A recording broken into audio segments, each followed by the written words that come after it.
Hey everyone, how's it going? Welcome, welcome. Hope you're all having a good week. Um, yeah.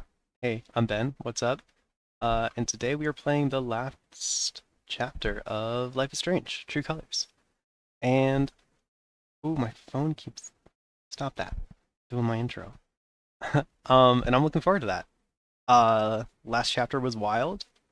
Um, the whole game's been really good so far.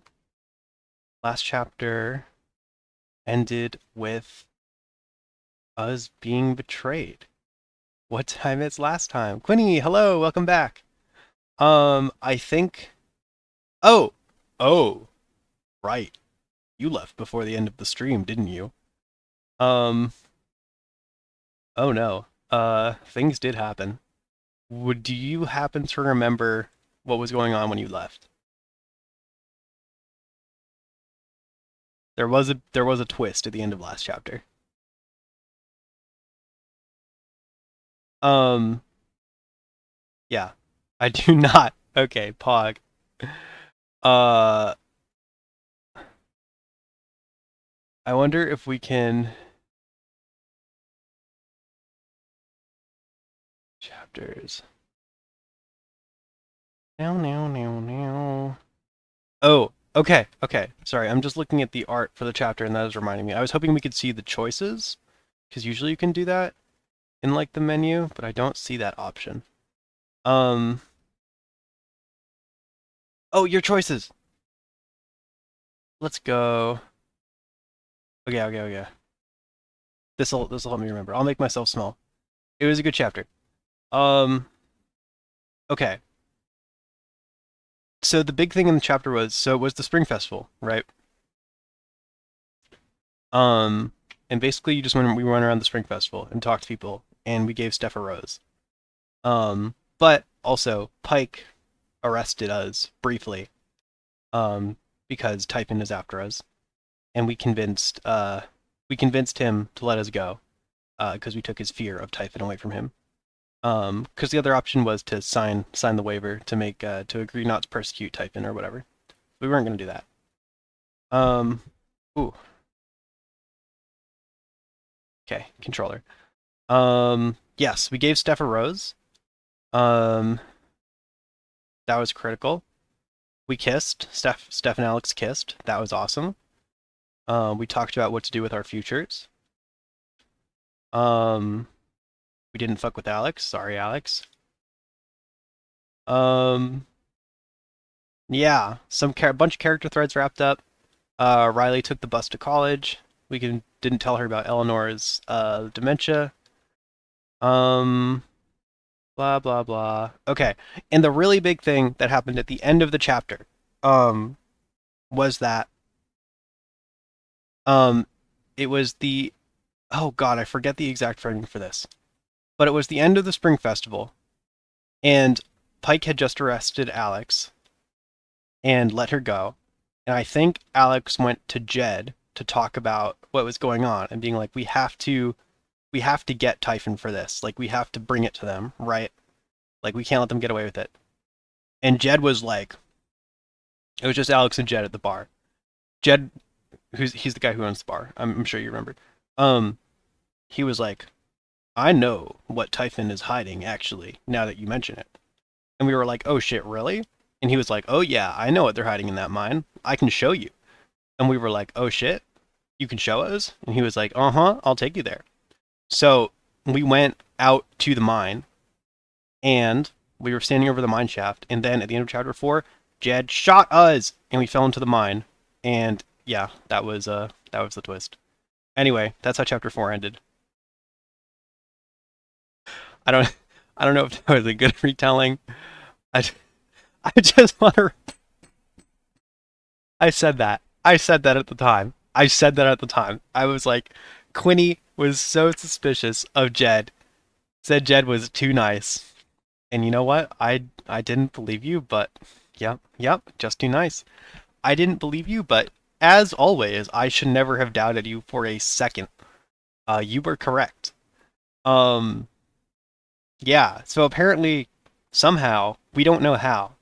Well, we can guess, but we don't know how. but Typhon has Jed totally under their thumb. He is desperate to like protect them, so that they protect him or something. I assume that like probably what happened is that like he caused that mine collapse like 12 years ago or whatever, and he ended up cutting a deal with Typhon to like so they wouldn't expose him, and he ends up being like a big hero. That's kind of my prediction. My autism pattern recognition is stronger than any video game plot. Oh my god. Yeah, no, you got that one. Um, I failed my first help an NPC quest line because I am unable to count jelly beans in a jelly bean jar. That was kind of funny. Um, a bunch of the other NPC plot lines resolved, which was cool. Um, yeah, yeah. I don't know. So this is the last chapter, chapter 5.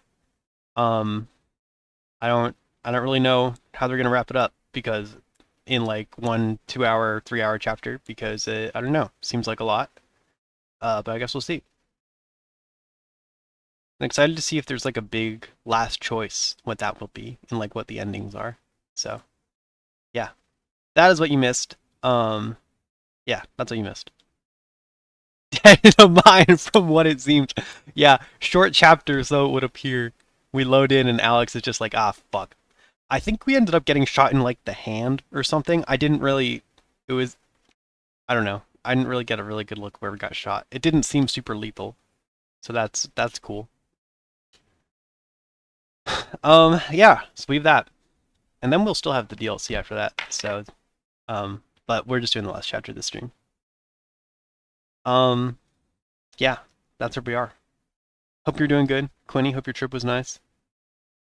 Um, and hello once again to everyone else who is watching. And let's do it. Oh, I made the vote timer a little bit longer. Um, it is now 30 seconds instead of 15 seconds. Just, that's a critical piece of information for some people, I'm sure. Just because last time there were a couple people watching, but I don't think people really had time to vote. Um, anyway, so that's all. Chapter 5, Side B. It was, but it was very exhausting. I bet. I mean, sure it was a busy weekend. Ooh, flashback. Flash forward?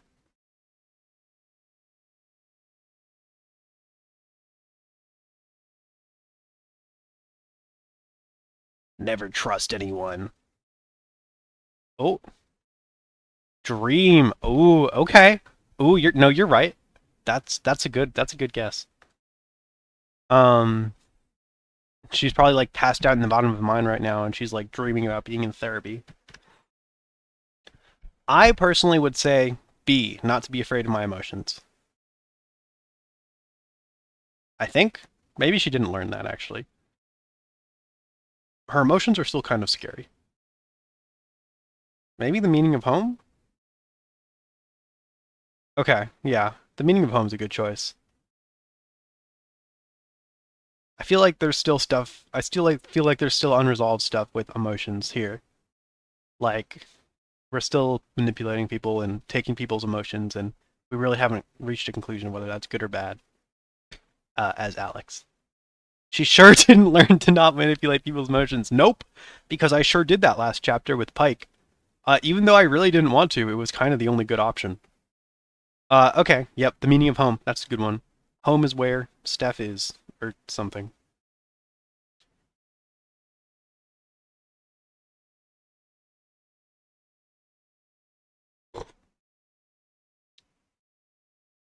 A monotone. That must have felt like quite the victory.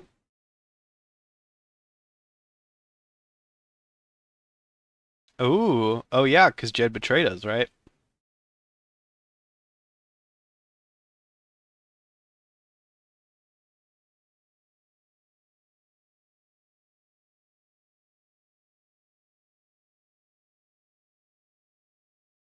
You know what? If I died and someone said, true,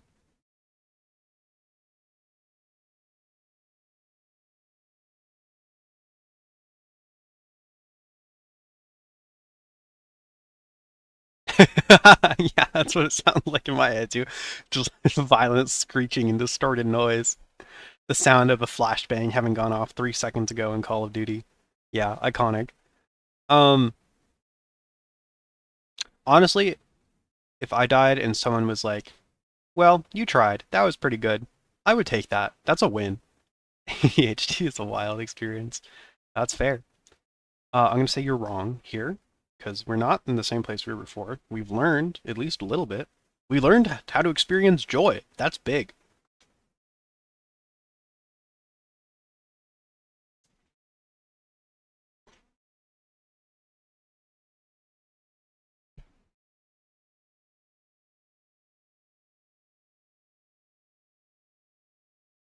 Oh my god, it's all a dream. Another W for Queenie. Yeah.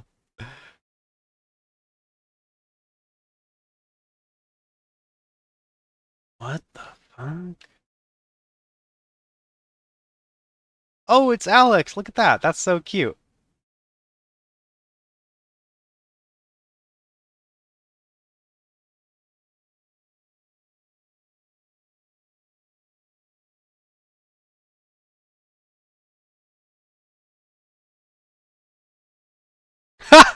Is that her takeaway from this? I mean, it's kind of what she looks like. I think the chibi version's a little bit cuter, but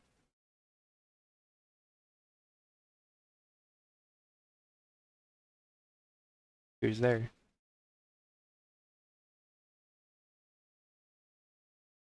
That poster is false advertising. She doesn't know all the notes. That's true. She's got four of the six. That's not bad.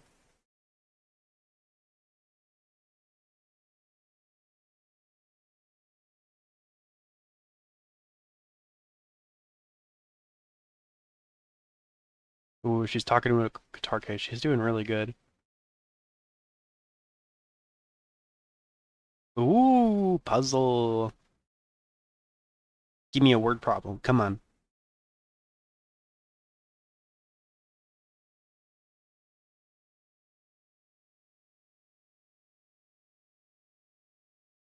I just wanted to see what would happen if I press open. Okay, I have to find the code. Cool.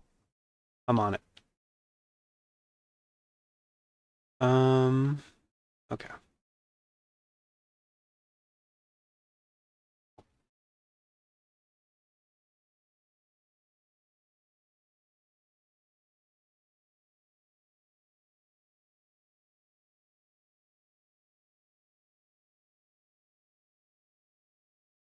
Okay, that's probably the code. I didn't bother to look at how many digits the code was, which I should have done. Um, cool. That was quite easy. Yeah, not really a puzzle. I take it back. Name: Alexandra Alex Chen. Age 21. Gender F. Symptoms: emotional instability, occasional violent outbursts, hallucinations oral, delusional ideation, depression, anxiety. Diagnosis? Question mark, question mark, question mark, question mark, question mark. That's funny. Oh. Alex experiences a detailed and robust delusion that she is able to read. Read. Alex has a delusion that she's an empath, other people's emotional state, and believes that because of this ability, she is uniquely equipped to help others overcome their own emotional trauma.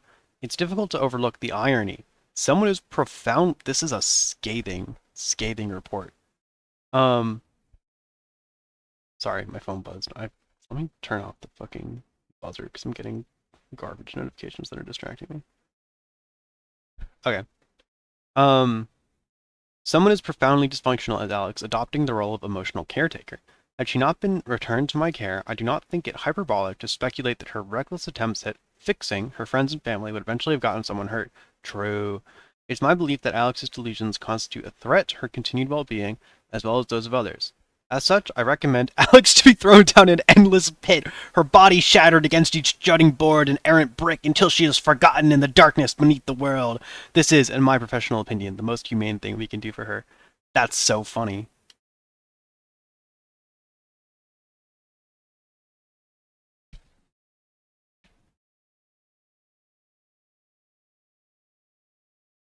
Recommendation for who wrote this, Alan Wake?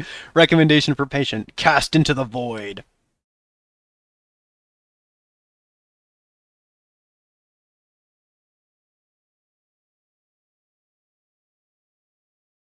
There you go. What's the name of the stream? We did it.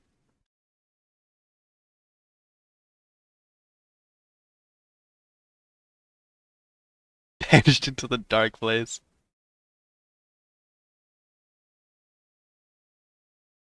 They've already done time loops.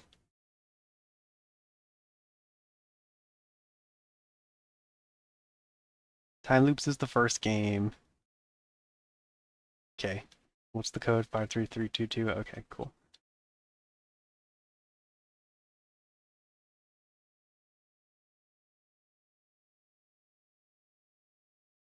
True. That's true. The Zarfas. I don't know what that third one is. Mm-hmm. Okay.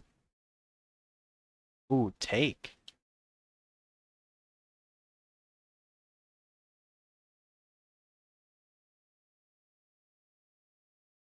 Ooh.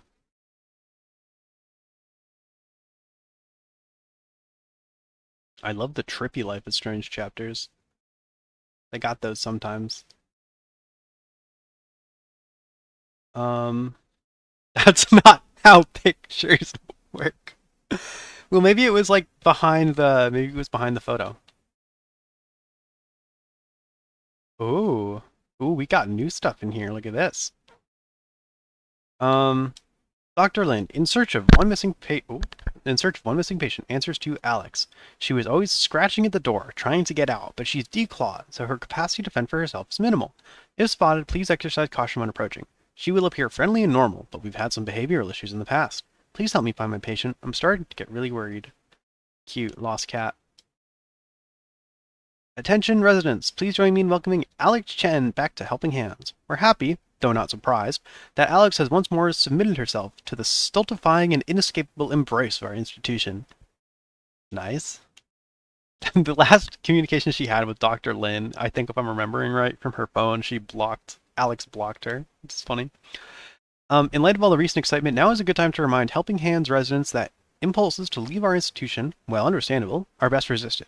Remember, the outside world is sharp-toothed and possessed of an insatiable hunger, and you are soft and slow and appetizing. Why throw yourself into its mouth? Throw yourself, instead, into mine. Damn. Kind of wish that, like, institutions talked like this. That would make them just way cooler. So we got some tabs here. Oh, this is the collectibles. Fuck, and we only missed one. Yeah. Okay. These are all the memories that we picked up. Um,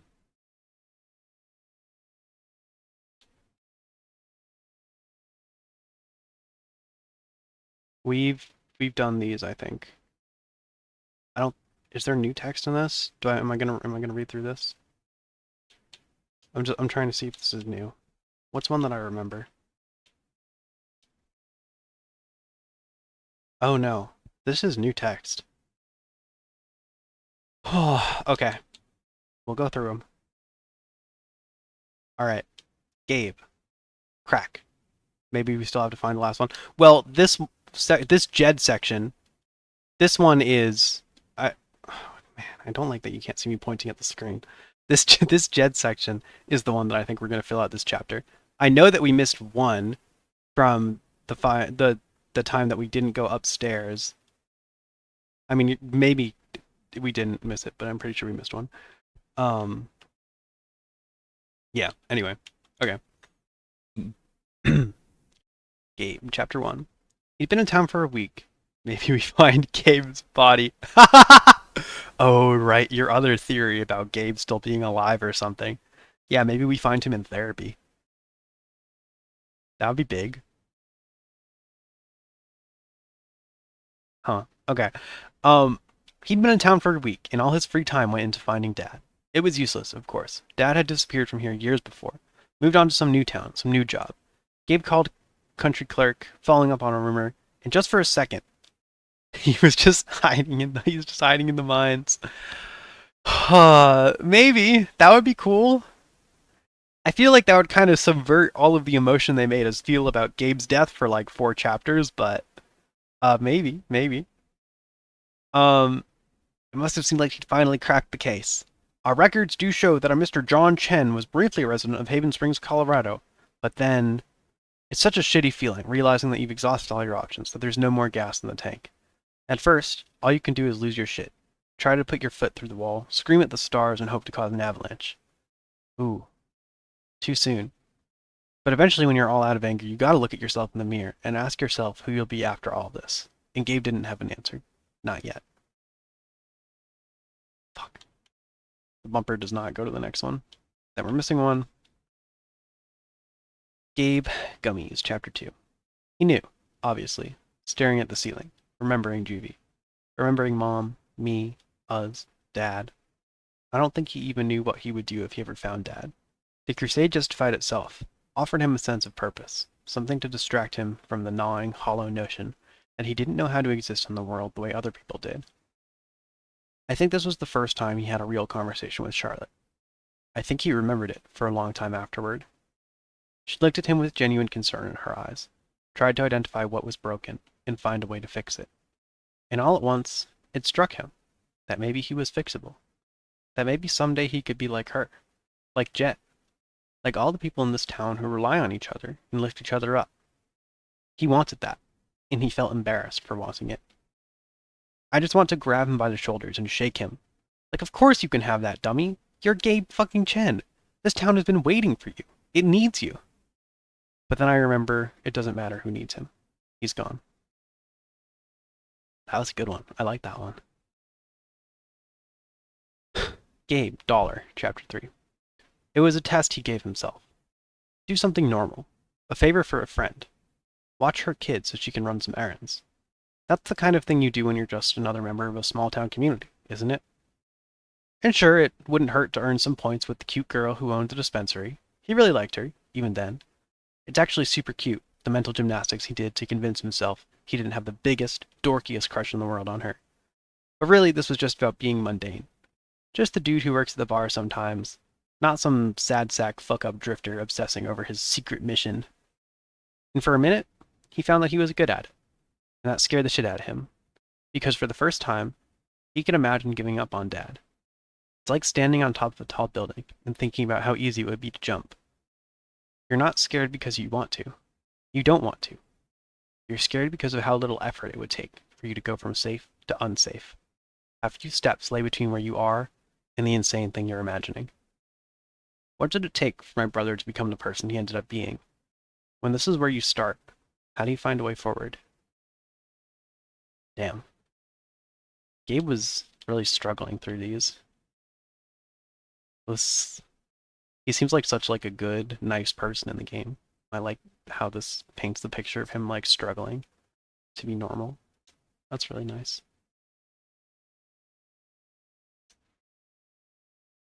Oh, Mac, Riley letter. I could do without Mac's furious insecurities banging around in my skull, to be honest. It's such an urgent feeling. A rope around his neck. Well, even nice people struggle. Yeah, I know. It's just nice to see the game, like, humanize him, I guess. You know? Yeah, everyone struggles, obviously. Even, like, in that section, like, he's talking about, like, Jed and Charlotte being normal people, but we know that they are also struggling with stuff. Um, but yeah, I don't need to tell you that. Um, it's such an urgent feeling. A rope around his neck, pulling him forward, compelling him, urging him to find something other than himself to direct his fury towards. Every morning, this guy wakes up with the sinking, inarguable certainty that today will be the day Riley comes to her senses, realizes how much better and smarter she is than him, and cut the cord.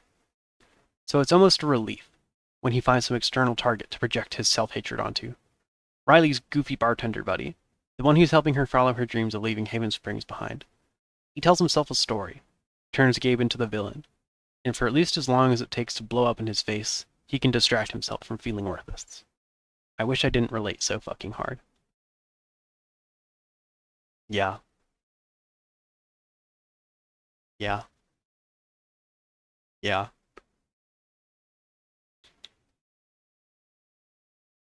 Definitely, definitely relatable in some ways. Yeah, I don't know. I don't know what to say. My Mac thinks Mac has low self-esteem, doesn't think he's worth other people, and yeah, I don't know. Can't deal with that.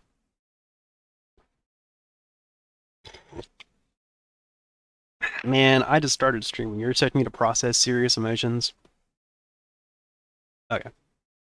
Pike, business card. You know how you can sometimes feel like you're two people at once? I think Pike feels that way. A lot, maybe. He's Jason, and he's Pike. He's a doofus hanging out at the bar until last call, and he's the responsible public servant who volunteers to drive people home when they've had a few too many. He's just some guy, a nobody with subscriptions to too many streaming services and one of those meal in a box clubs. It's not my fault that you play Life is Strange. That's true. I play this game to like feel emotions, so we're doing good. And he's a cop with a gun and a badge and all the power that comes with those things. Sometime, like say, in the middle of a blizzard, when the new Typhon geologist gets plastered and calls the number on your business card begging for a ride back to her apartment, maybe he wishes he could pick a lane. Stay home. Have a drink in front of Jeopardy. Yell the answers at the TV. But the urge to do good, to do his part for his community he loves, will always drag him out into the snow. I don't think I've ever felt that way about a place. This is a very positive view of Pike, actually. Also, I forgot that there was like that drop that he like had a crush on what's her name, the Typhon rep, whose name I should remember. You could just continue playing Elden Ring and only feel one emotion: suffering. Listen, maybe another Elden Ring stream. All right, we gotta finish Life is Strange though. Um, I've been playing more Elden Ring. I've been playing a lot of Elden Ring actually. I'll stream. It's good. It's good shit. Surprisingly, I don't know. I didn't used to like it, but I'm enjoying it this time around. Anyway, um, back to this game. Or play Death Stranding and only feel confusion. Ooh, okay. That would be fun too. We're gonna be like Alex and limit ourselves to like one or two emotions. Hey, I'm looking here. Welcome, welcome, welcome, Blackbird. Thank you. Glad you're here. We were reading a million journal entries and then playing, I don't know, probably a dramatic finale? Who knows? Ryan. The finale is dramatic for sure. Nice, nice, nice, nice. It's just my instinct, Depression Simulator. True, true, maybe. It's my instinct to call it dramatic, but, you know, I don't know what happens, so.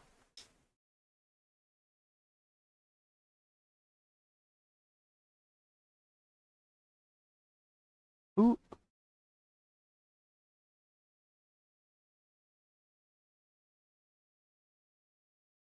When I was watching my partner play it, I was actually screaming in VC. Oh, that's exciting. Okay, I'm looking forward to it. Okay, Ryan, Umbrella, Chapter 2. In my mind, I can see the rain pattering against her headstone. The stone turns a little darker with each drop, the name engraved there. Anne Lucan, mother and wife, a little more pronounced.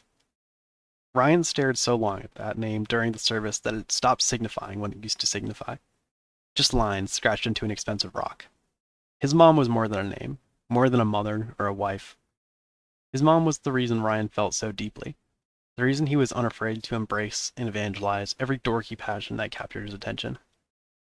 It's hard to reconcile the 19-year-old in this memory with the guy I know. It's hard to believe anyone can start to feel normal again after something like this.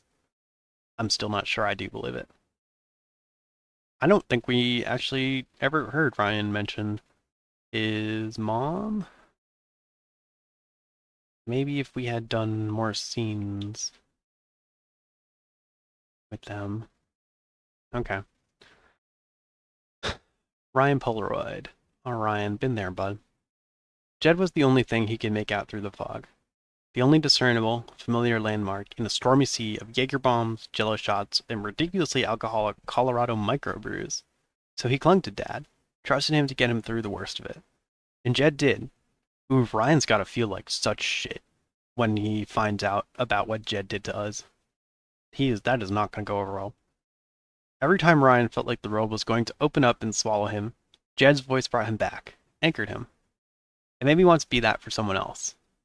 Remind somebody that their feet are still on solid ground, even when their brain is screaming at them that the opposite is true. It makes me feel like maybe I could be. I mean, it also makes me want to never drink again, but mostly that first thing.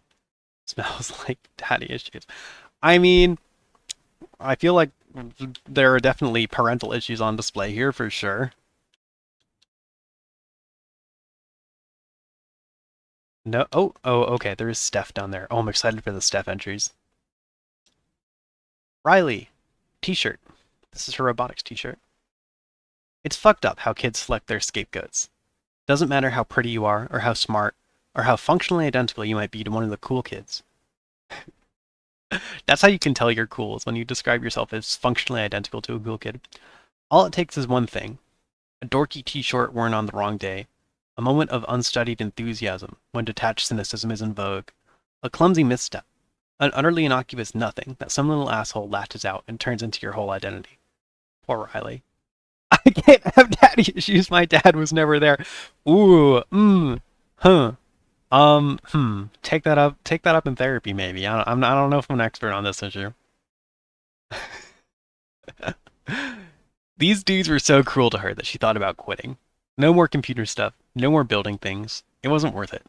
But then, and I still can't wrap my mind around this, Mac showed up, treated her with decency and kindness and respect. Mac Loudon, who got suspended once for spitting tobacco on the floor of the cafeteria.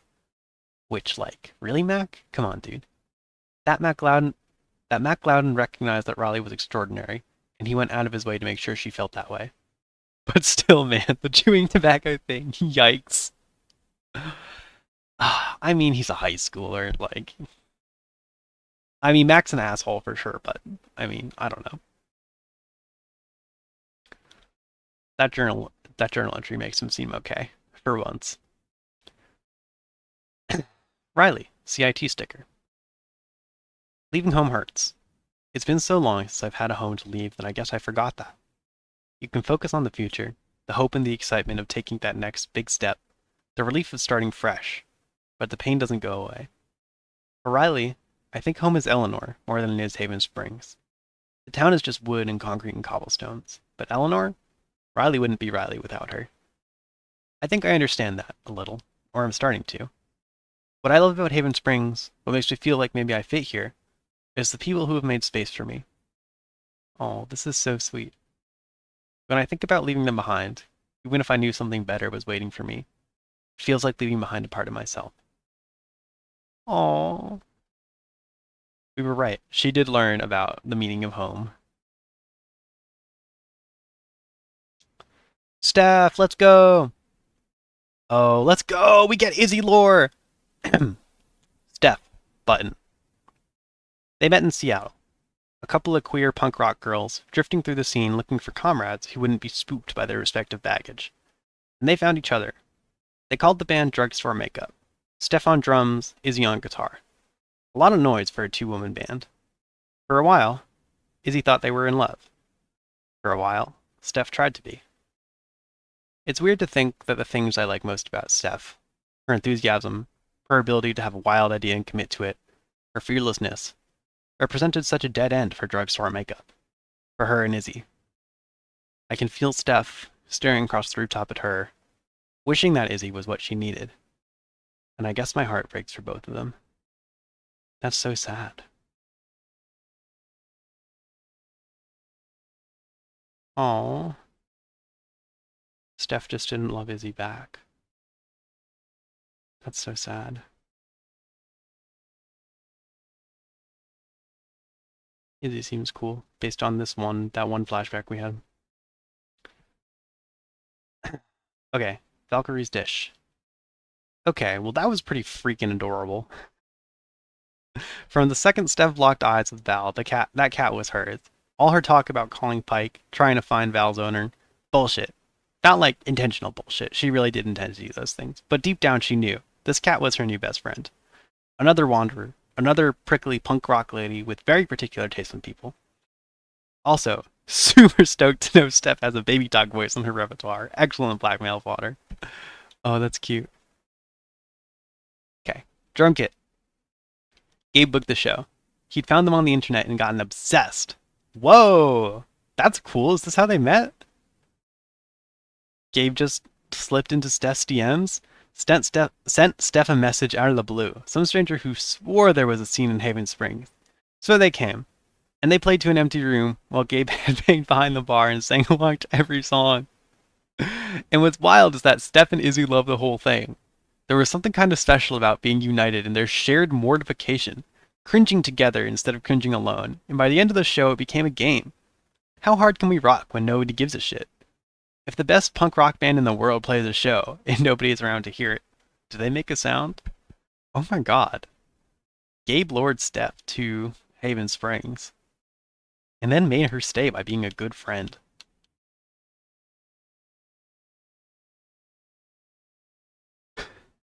Diane, appointment slip. It's not that Diane was keeping secrets. Not really. It's just that, what do you say? How do you communicate the complexity of your sorrow, your grief, your guilt? How do you put into words what it's like to know that your job is to explain away the death of a good man and keep the people who killed him safe? I'd say she was arguably keeping secrets. It's fucked up, and I'm sorry she's hurting. But how can she feel so hopelessly sad and still stand for Typhon? I can't imagine the kind of psychic math you need to do to justify that to yourself. Yeah, kind of hard to feel bad for Diane.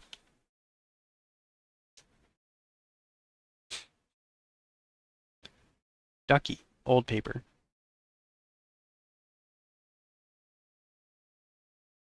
Ducky is in a tontine. What is a tontine? I mean, Ducky is sort of in a tontine. The whole pot is like $60. I think it's mostly an excuse to meet up with his old war buddies every 5 years. The Daegu Biscuit Boys. No idea where that name came from. Maybe even they've forgotten. The name, like the meetings, like the tontine, has had decades to pass from half serious to mostly ritualistic. It's a structure they've applied to their relationship. A ceremony designed to withstand the pull of time and distance. It's actually kind of sweet. These guys meeting up to pretend they resent each other for staying alive this long. Okay, we're almost done and I have to look up the word tontine. Taunting?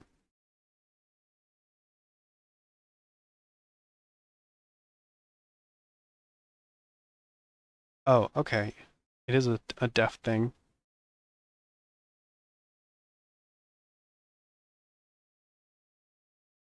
An annuity shared by subscribers to a loan or common fund. The share is increasing as subscribers die until the last survivor enjoys the whole income. Cool. So you just put money in with a bunch of your fellow dudes, and then the last dude who's alive gets all the money. That's fun. All right, last one. We've made it through the reading. Charlotte, Press Rose. It was their first Springfest together. Charlotte kept wondering when she'd stop being excited by him, but every time she saw him, her heart still felt like it was filling up with helium.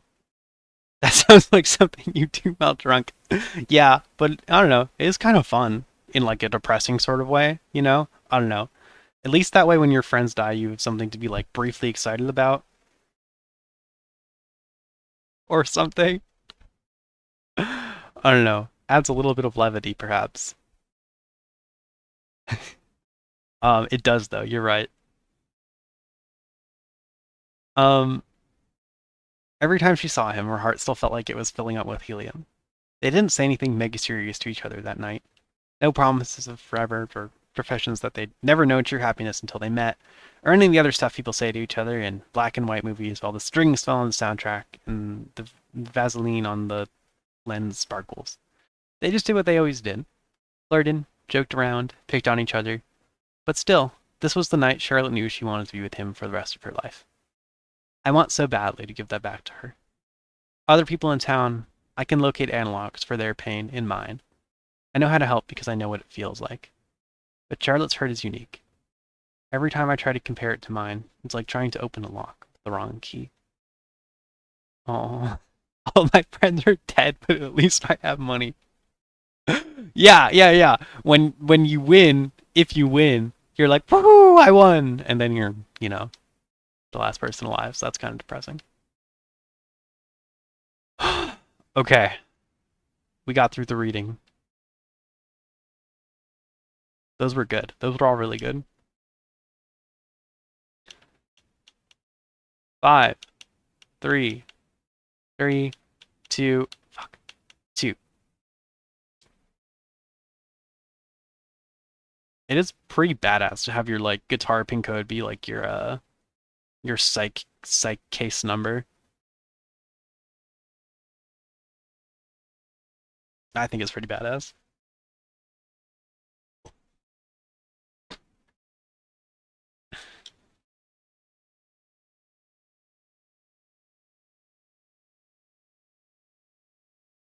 Fix. What's wrong with it?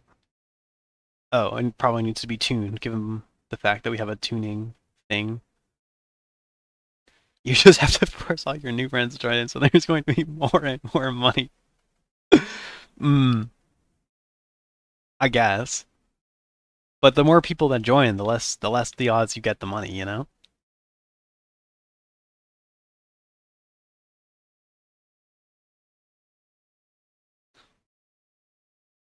Don't say like unless you murder them.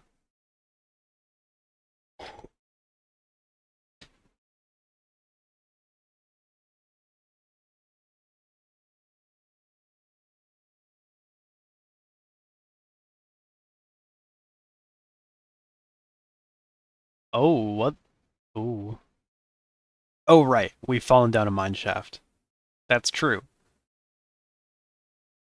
One way for your grandchildren to become rich. Oh, yes.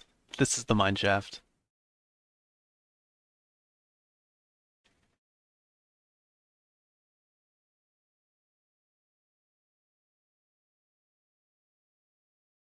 Where's the bullet wound? Oh, ooh, there was good vibration there when she tried to get up. Oh, wow, she like landed straight on a plank. She's like in the middle of that shaft, huh?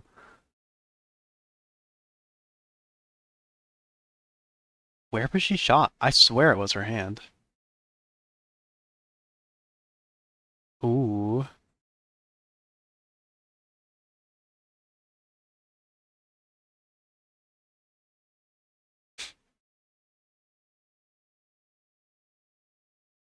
Oh, wow. That like the sound effects on that scream were awesome. Or that shriek. Oh, where are we now? I cannot control the camera. Okay, cool.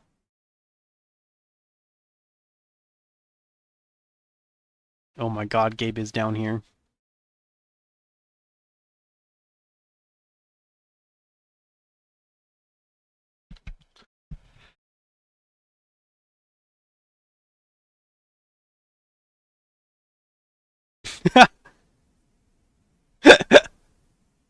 Good point. Called it, he's in the one. Looks like a hospital.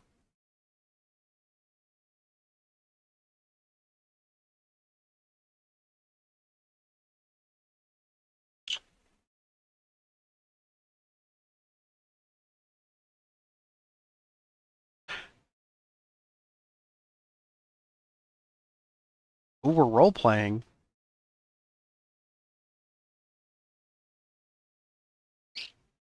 This is when mom dies.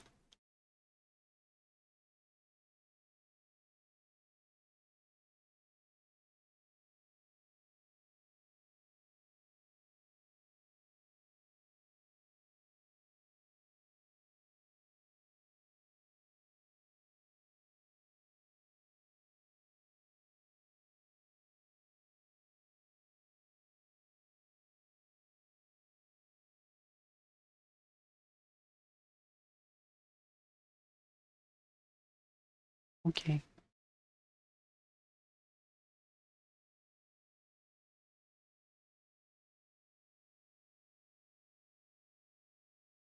Gabe is so like oh, emotionless there.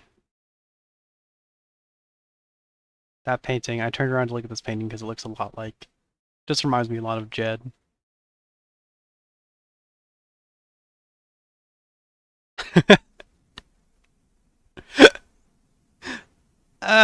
It's okay. I'm not gonna judge.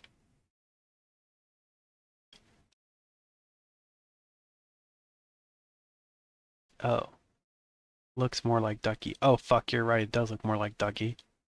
You're so right. Okay, my bad. Oh, it kind of looks like Jed too, but it does super look like Ducky. That is depressing that how long was she in there, in this hospital? That she has childhood memories of spending her after school days here.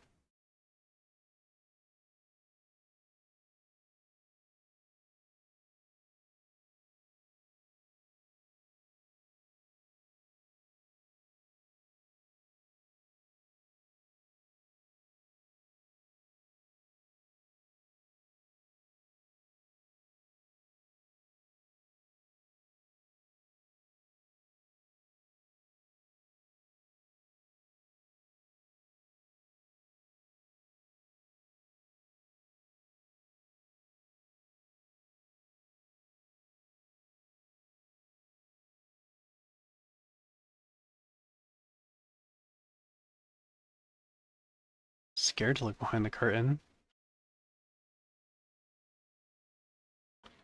What do you mean it's not normal to have childhood memories of being in a hospital? Uh, Normal to be in a hospital sometimes.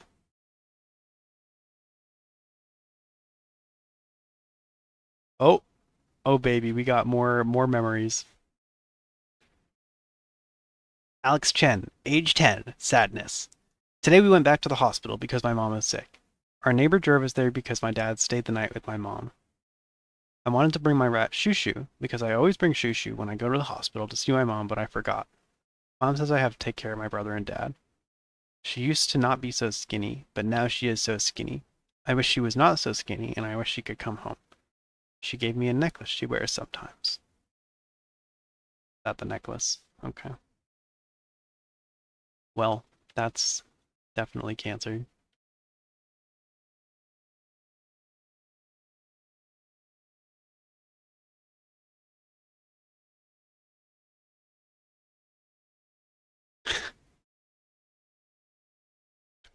True.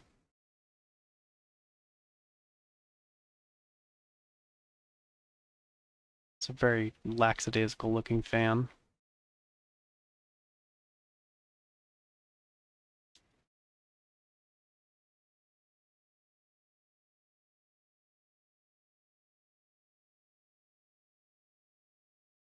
My mom used to be in the hospital a lot when I was young. I remember visiting her and staying at her grandpa's place.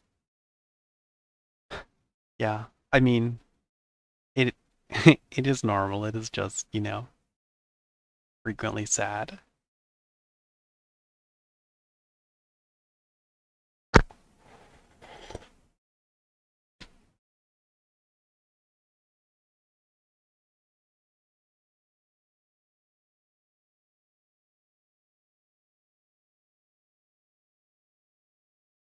Yeah, she does not look good.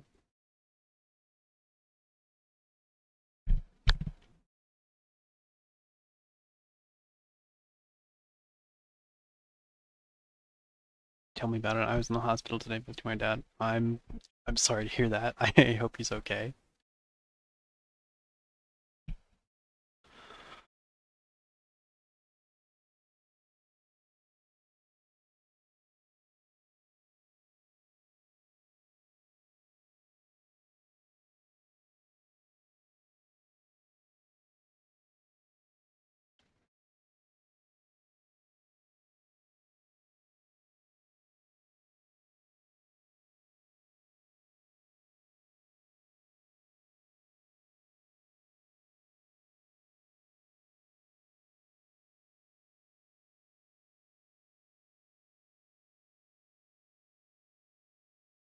He just beat cancer, but he is still weak. He had a cold for 2 weeks now. Well, that's good. Beating cancer, obviously. I hope he continues to get better.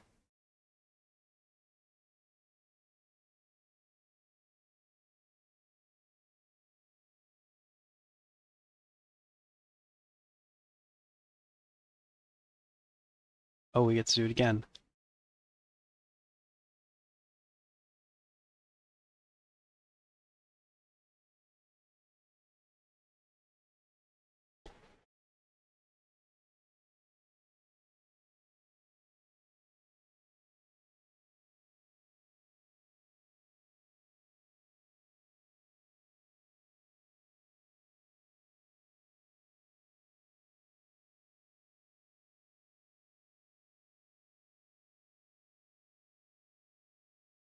All right, we run it back.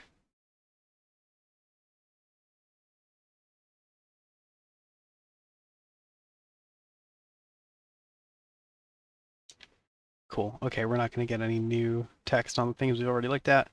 That water is new.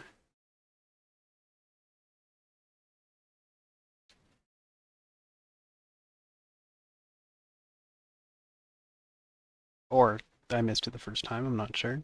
Pretty sure it's new.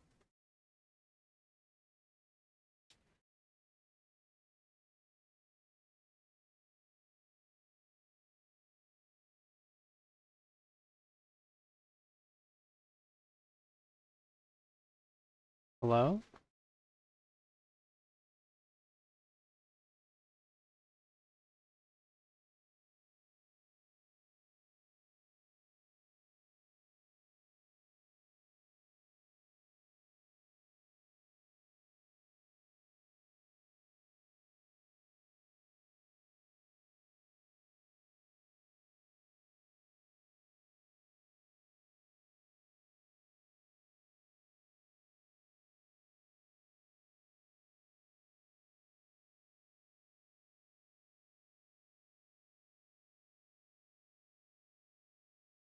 It is new. He should be getting better soon. He really doesn't like being in the hospital. Spent too much time there getting his cancer treated. Yeah, I mean that's reasonable. Yeah, I hope he does. I'm sure he will. Oh, you live somewhere where it's not super expensive to be in the hospital, hopefully, all the time. I was just thinking like, God, and it would be awful to be in the hospital like in the US knowing that like every day that you're there it costs like, you know, a ton of money. But you're hopefully don't have to worry about that as much.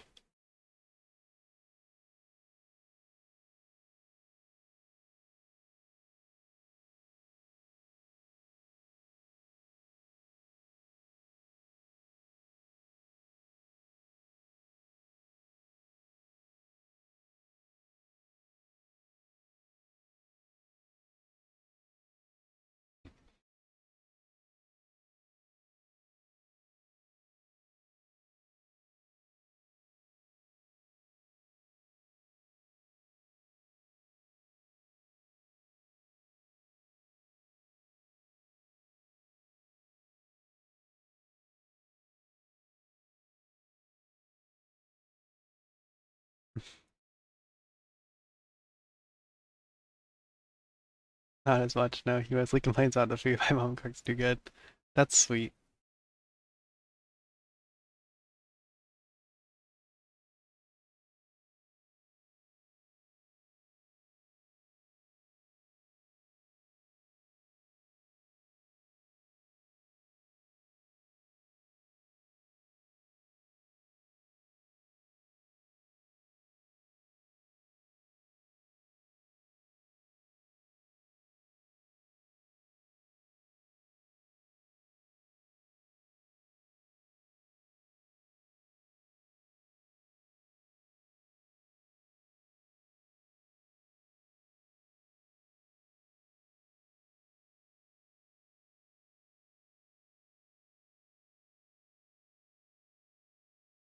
Oh,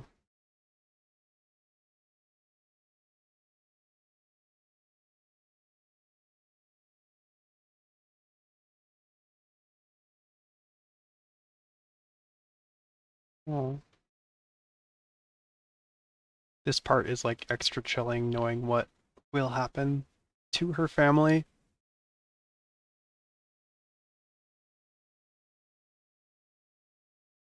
The tears are really well like animated.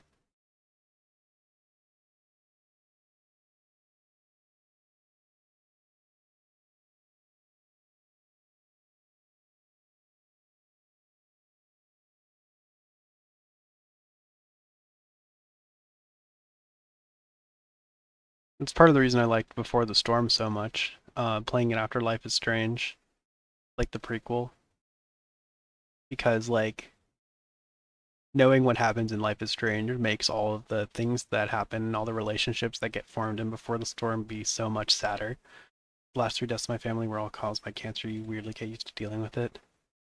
That makes sense, and that's sad. I'm sorry.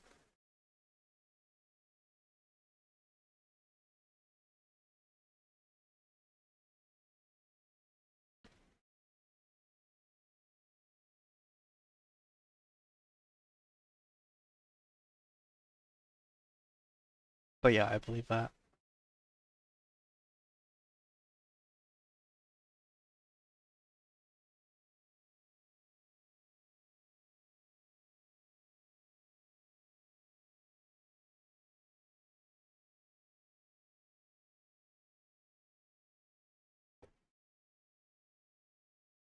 All these family pictures we've never seen.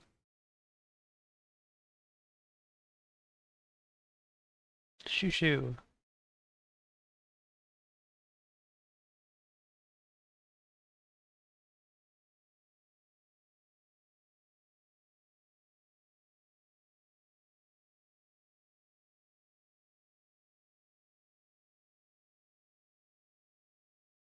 Imagine having family pictures.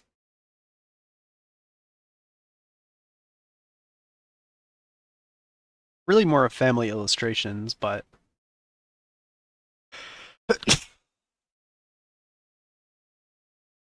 what do you mean? Of course she misses her dead mom.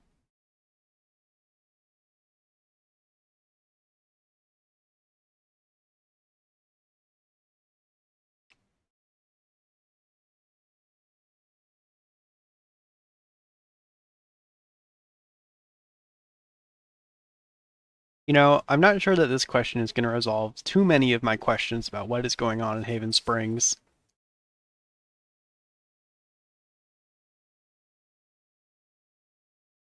This is just me realizing how weird my childhood is.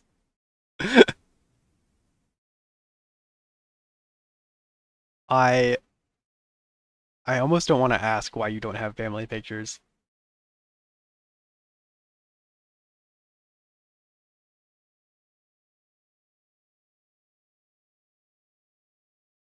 It's hard to imagine that it's anything but a precursor to something terribly sad. But maybe that's just the Life is Strange mindset.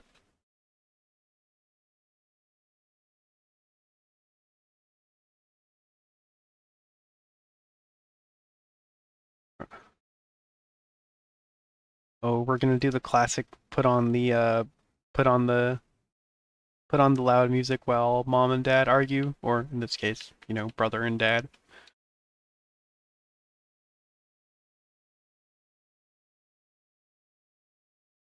I'm the middle child. There's just not a lot of pictures of me at all. Oh, okay. Yeah, no, that's a little sad.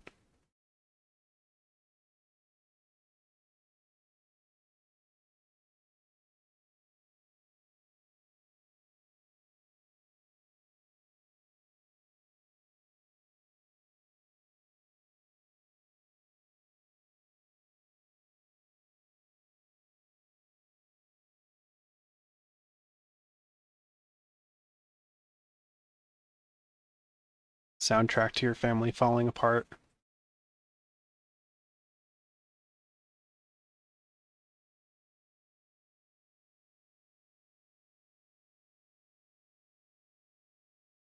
Banger song though. It is.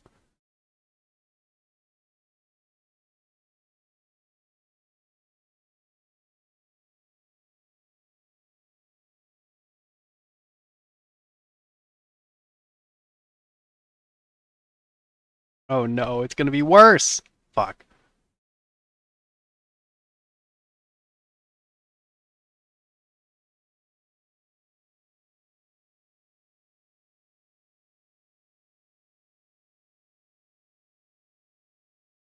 I'm kind of scared and sadly very relatable. Yeah, I'm kind of scared for what they're gonna show us.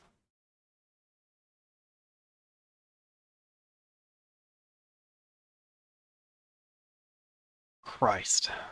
Okay.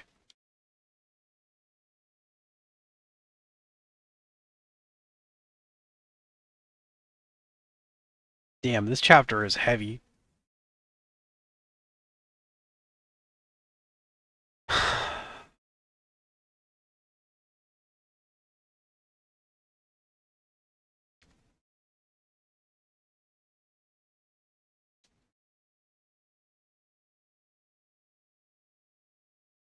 True, she still has that thing.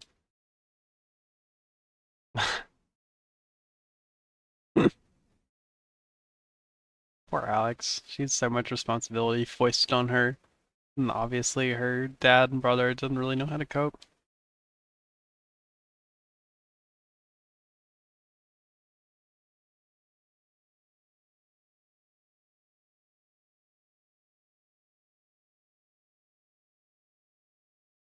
Yikes.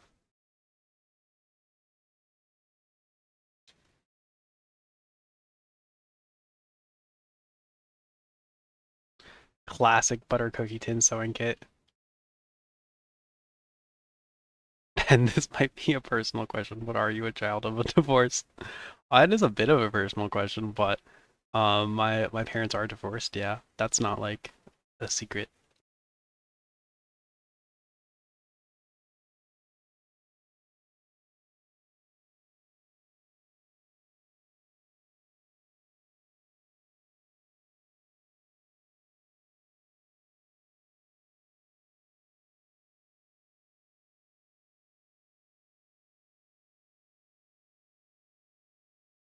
How old are you, if it's okay to ask?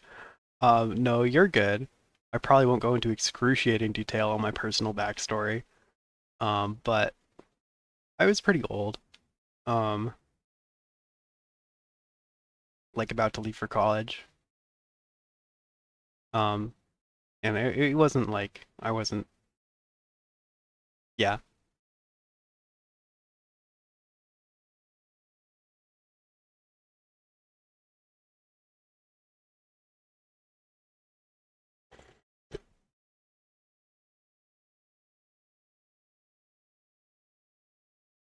Ooh. Want to hear something sad? I mean, not really that sad. I feel like I'm getting enough sadness. If you want to share, though, you can.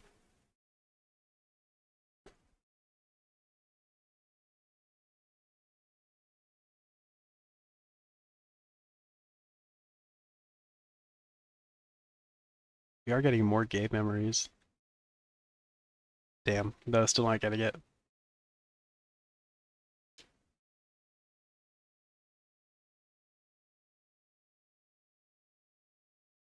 Yeah.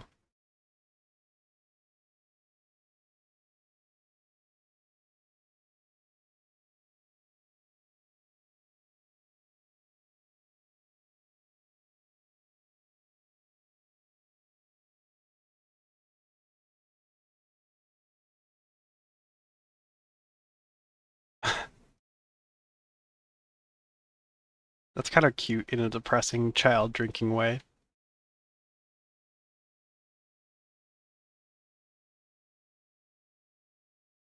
Okay, I think we have exhausted everything. Almost. Oh wait, no, we didn't do this bit. When my parents divorced, I was 6. One of my first memories is sitting on the stairs, hearing my parents screaming to the kitchen. That is sad. I'm sorry. Yeah, these games bring up a lot of like personal memories for sure.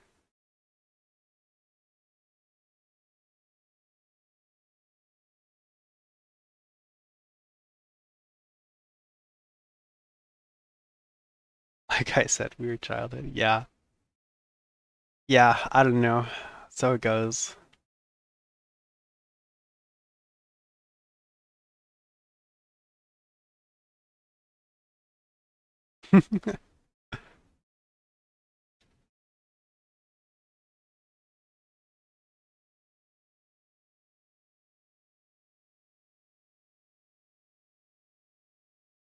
All right, baby. Journal page. Alex Chen, age 11, fear. Remember to keep everyone happy. To do. Homework. English, history, math, health. Check. Vacuum. Check. Dust surfaces. Check. Organize bills. Check. Call pharmacy, read dad's blood pressure meds. Check. Break time. Lessons to records. 5 minutes. No more. Gabe's laundry. Start. Make rice. Chop veggies. Cook chicken. Throw veggies into pan with chicken. Serve. Gabe's laundry. Wash or dryer. Dad's laundry. Start. Chores, chores, chores, chores, chores, chores, chores, chores, chores, chores, chores, chores, chores. That is depressing. That is too much for young Alex to deal with, I think.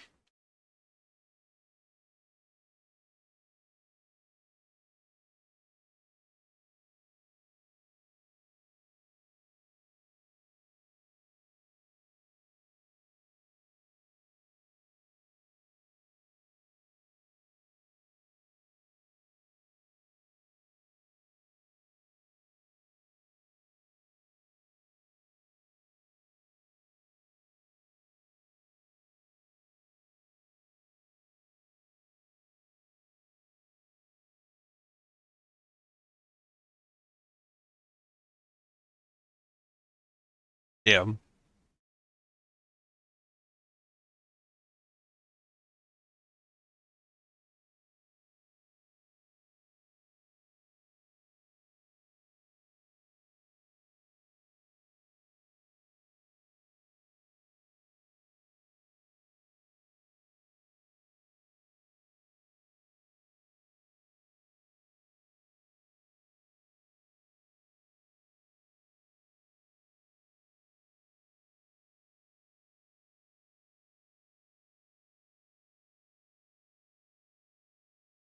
Yikes. No wonder he left. That is what happened, right? He just left.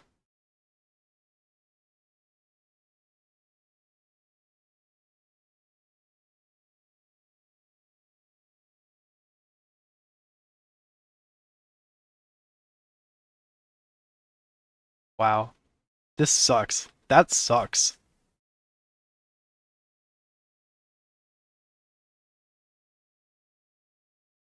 Damn. Wow.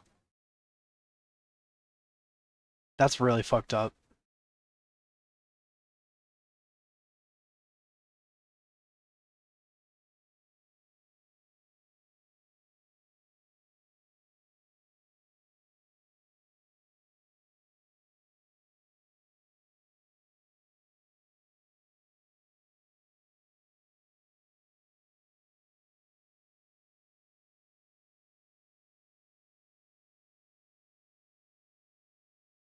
Jesus.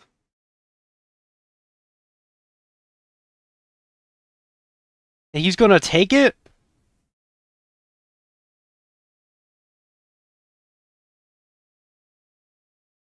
Wow.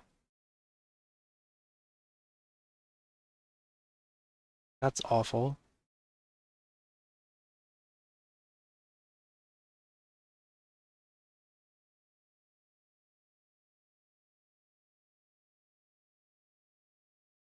Like, I understand no one in that family being able to cope, and I definitely feel bad for the dad, but like, just leaving his like 11-year-old kid and 15-year-old kid, that's awful.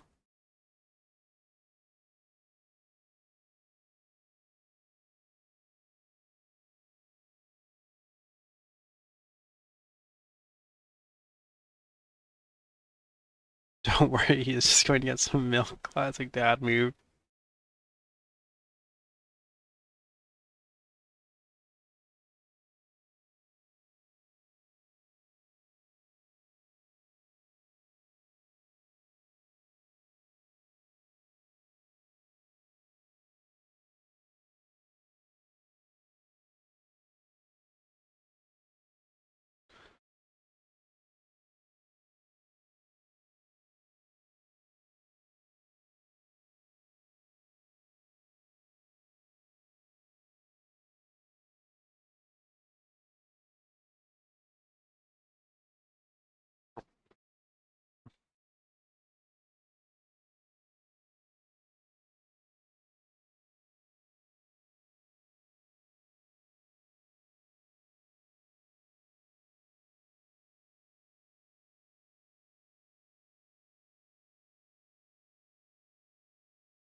I'm completely enthralled by the emotion in this game right now. I don't want to interrupt.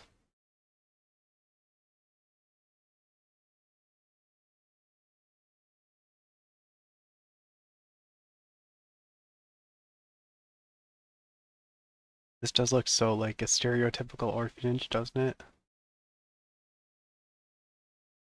Or, I don't know. I don't know how many orphanages I've actually seen. Maybe I'm just thinking about Annie, the musical.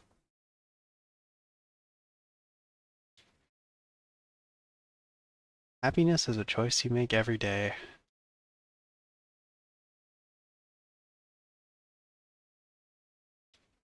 Oh,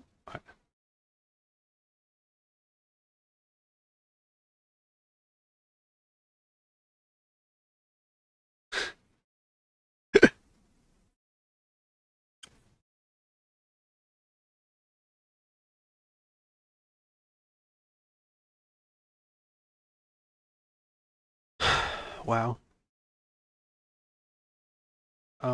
I don't know what all of these meds are. Apriprazone, lithium XR, methylphenidate. Oh, I guess I can press read. Methylphenidate, risperidone. I don't know. I have a lot of childhood trauma. Where my superpowers Deck 9? Yeah, the Deck 9 lesson is if you have childhood trauma, at least you get superpowers, but you know.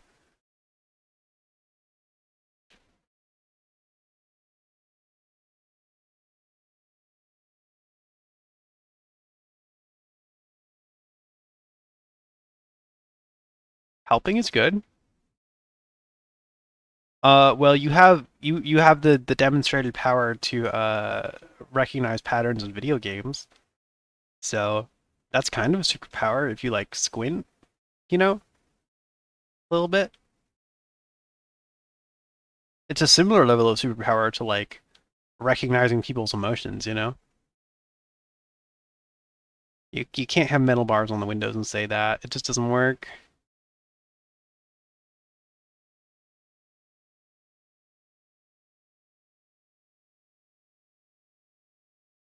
Well, meds only fight the symptoms, not the cause. Yeah, that's true. Well, I think some meds fight the causes of things. I mean, not like mental like issues.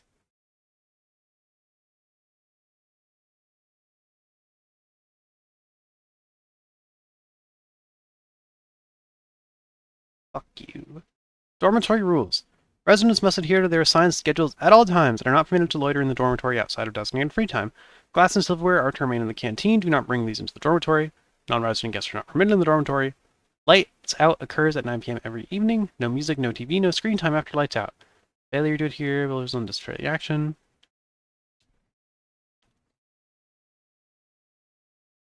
Property of Oregon Children's Services.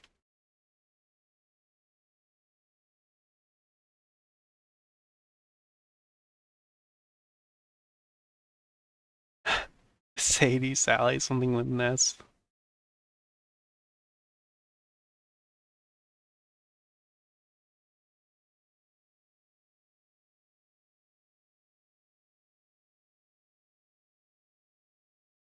Yikes, yeah, things were not easy. Santa? Perhaps. They're real. I met them in an orphanage in Oregon.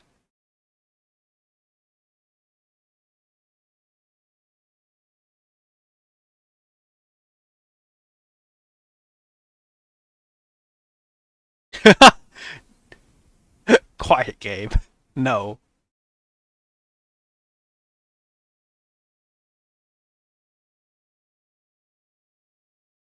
that's so sad.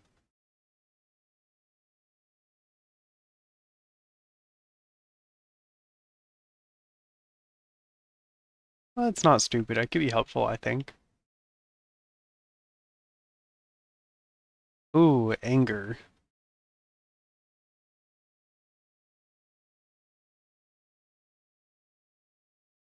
They took her guitar. That's fucked up. Oh, well, she still has it. That's good.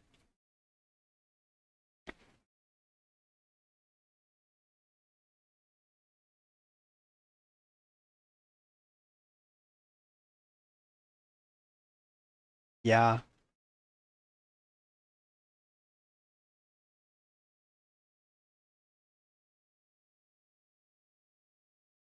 I can and I will.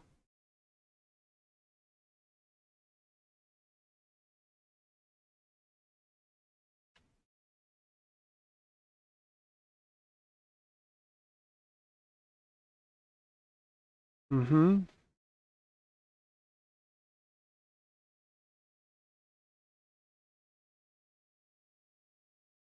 All right.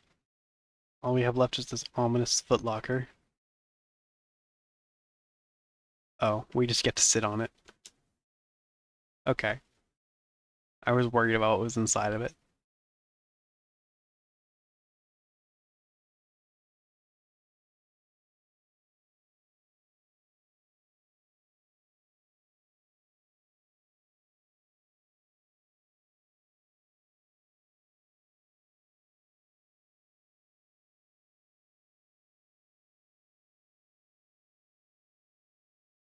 Oh, were those parents coming to like check her out?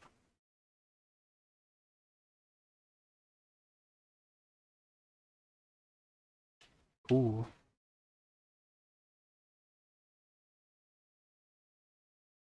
Prepared for a troubled girl, yeah, human zoo.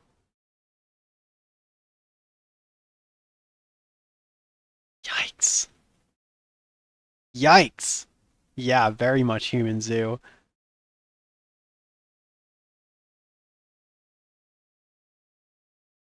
What does that mean?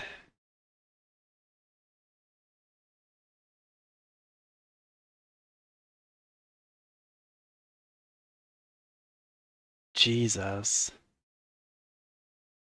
That's fucked.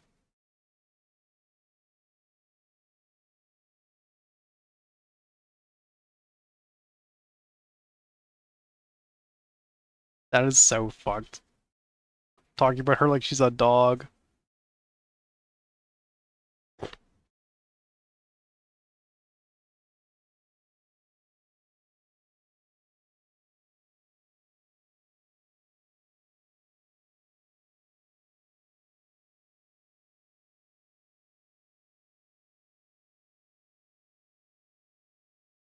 Those lights do not look very good. The swinging.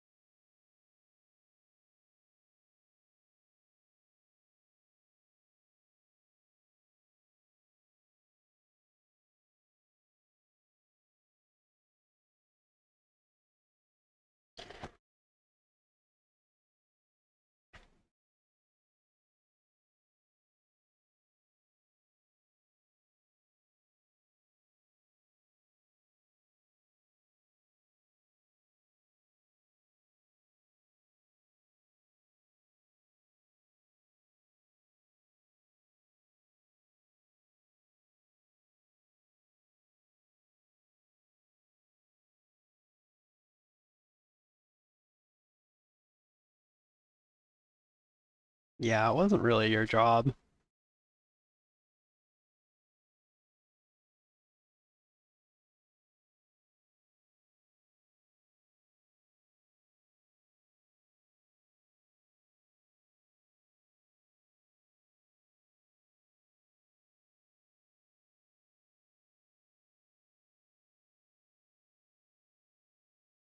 Don't blame yourself.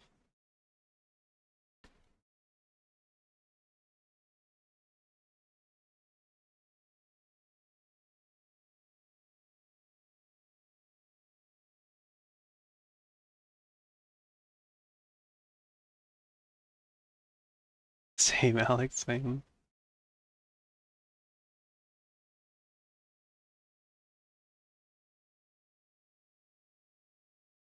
That's right, Queenie. You have a gift. You can change the world. Get up and fight. Hey,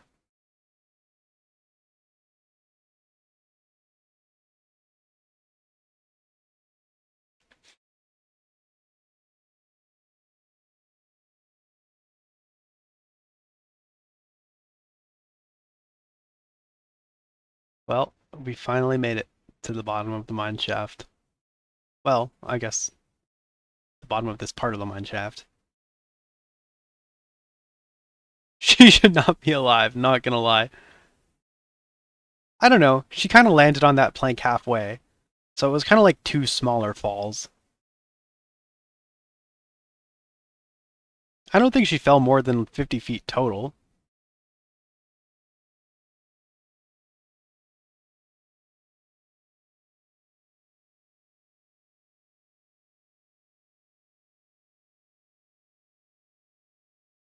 But she is lucky to be alive for sure.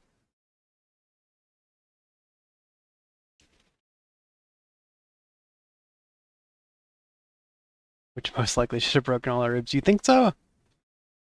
Oh, she's something looks broken.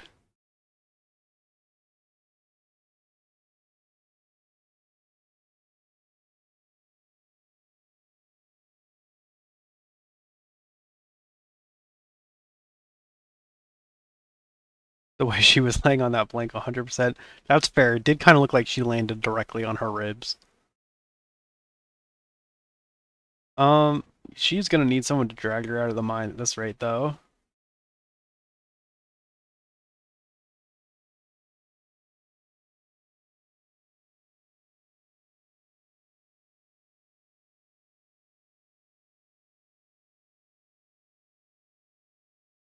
Oh, she's standing. Time for Gabe to return. This is it. This is the big moment. It's Quinny's payoff.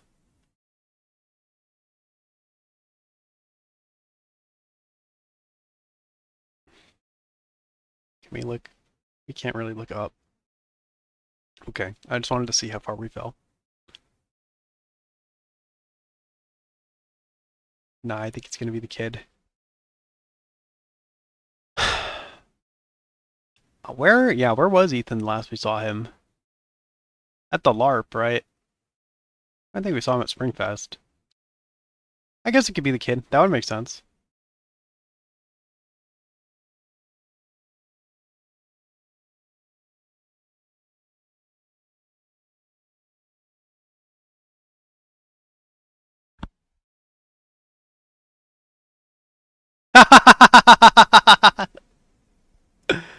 No, my brother. Rip. We miss them dearly. Another viewer. Safety first. So true. I'm trying my best, sign. Where were the railings?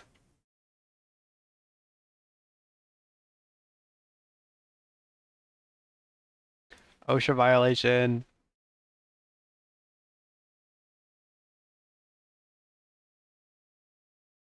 There's a lot of machinery still down here. I guess there was a collapse. They probably just abandoned it after that. That must have been what happened.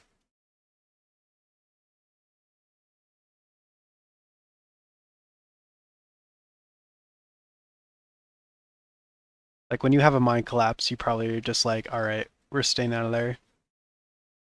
We just drill our way out.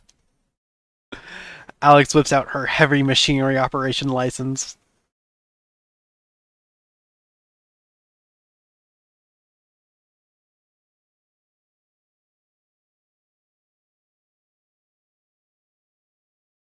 You can do this, Alex. Stay calm.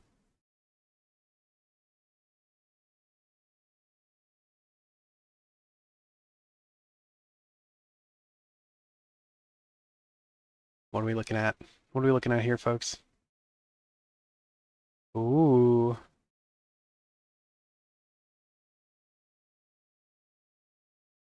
Emotion?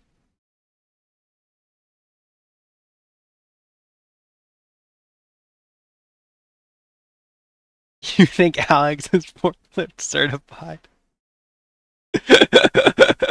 Yeah, that's probably what they teach kids in orphanages, right? Like, they're like, well, we may as well get you some, like, marketable skills,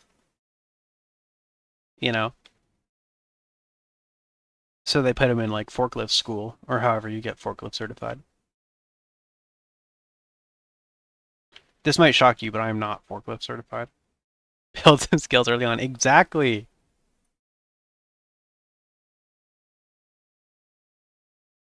Oh, baby, let's get some Jed backstory. Oh, right. They called themselves Helldivers, I forgot.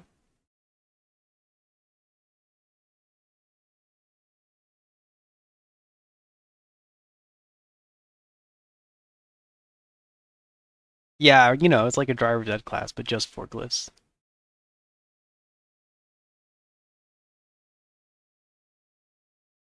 For Super Earth. Uh-huh.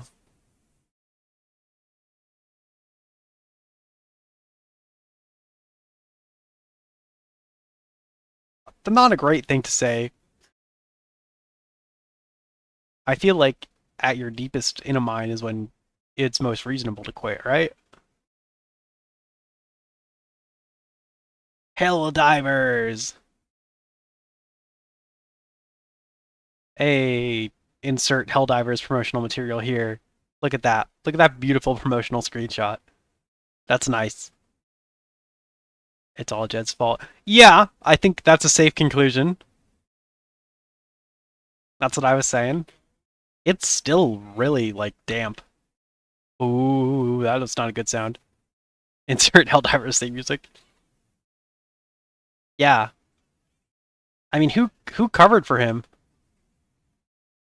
Like, this is clearly his fault.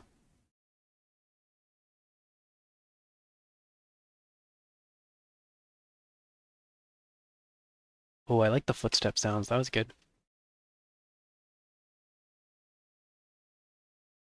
What is going on in this tunnel also? It's a mess.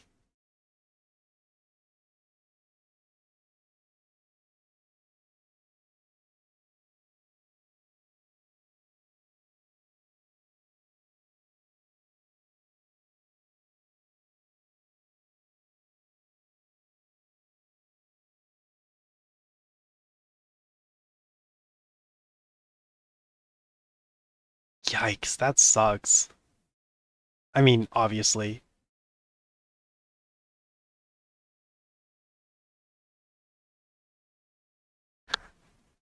Oh, like recently. This is where they buried whatever they were burying.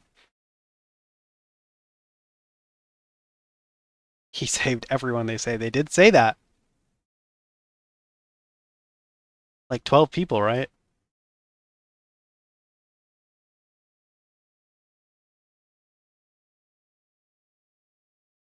We're gonna reach in there and pull up like a skull.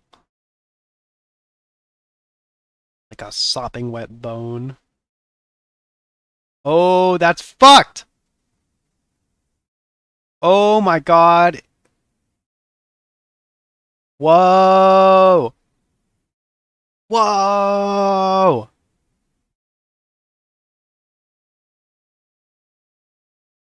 Yo!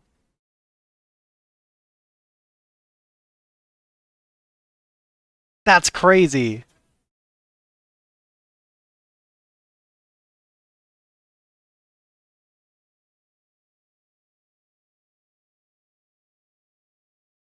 Whoa.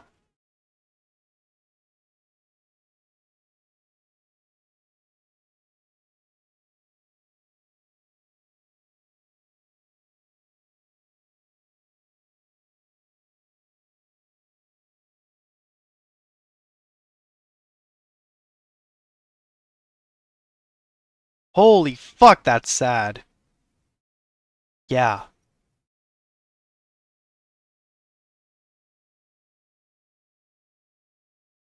He was briefly in Haven Springs.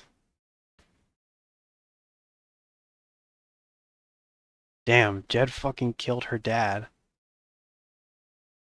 Oh my god, he must have known. No wonder he felt bad for Gabe.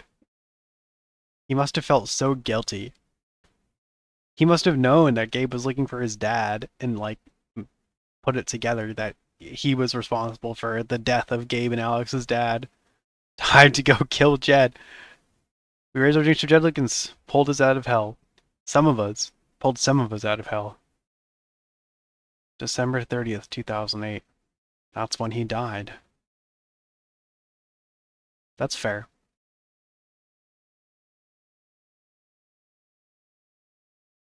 Imagine romancing Ryan and then you find out this shit about his dad.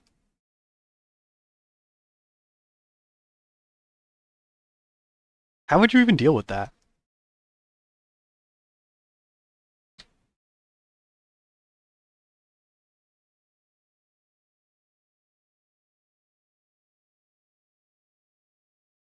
The murder cover-ups, they're really good at it.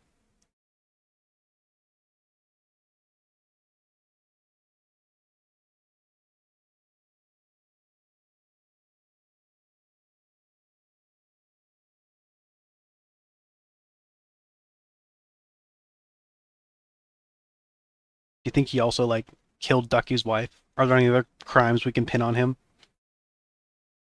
He has an evil mustache. In retrospect, yeah.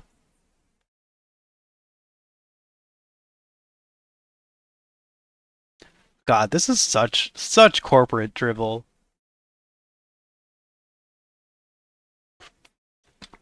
They nailed like Diane, I think, in her like her corporateness.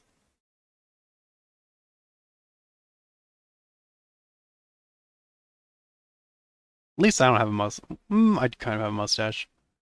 Is my facial hair that different from Jed's? Do I have an evil mustache? It's not like I don't have like the whoosh. All the crimes, everything bad that has ever happened in this city was Jed. Oh, Jed's fucked. Jed's fucked. Oh, we're coming in here. Fuck you, Jed. Fucking shot me in a fucking pushed me in a mine.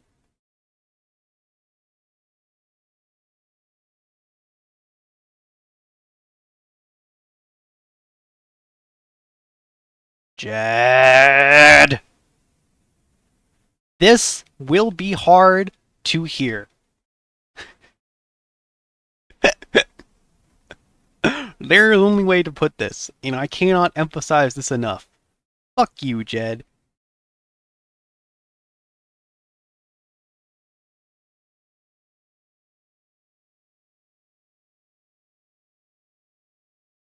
Oh, you're not gonna like this.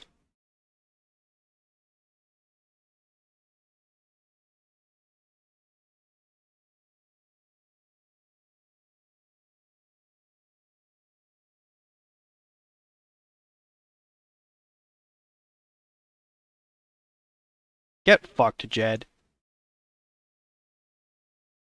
Oh, shut up. Okay, we probably shouldn't say fuck you. Strongly and deeply I want to say fuck you, but since he's like pretending to like, you know, be like, whoa, how'd you end up pushed down a mine? That's so crazy. The correct thing to say here, I think, is don't pretend.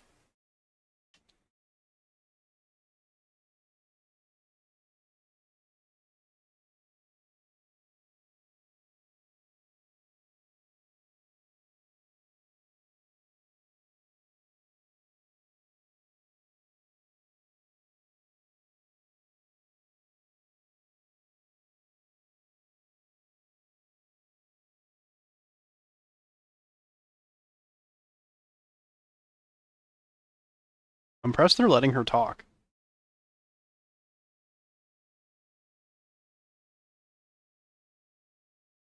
You should you should have aimed for the head, Jed. Oh yeah, that's not great for Charlotte to hear.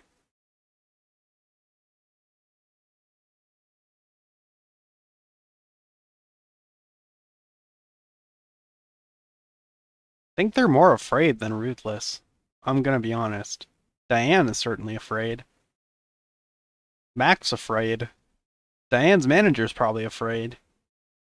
She's also a little bit ruthless. Yeah, wait, so where was Alex shot? Can we get some follow-up on that?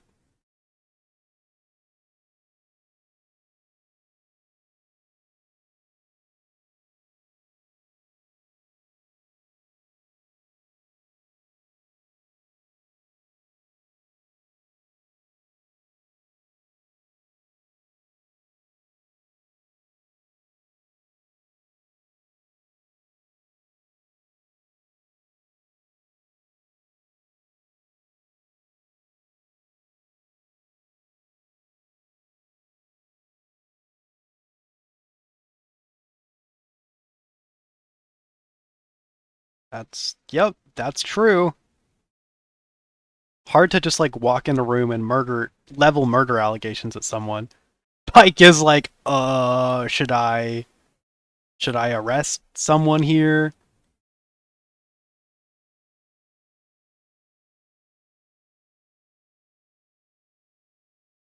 Why would I be embarrassed? Also, shut up.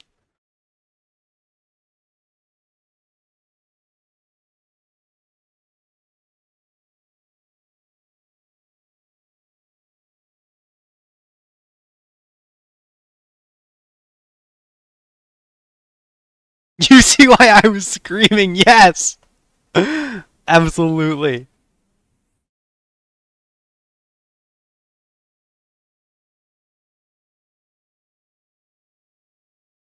They're just gonna gaslight her.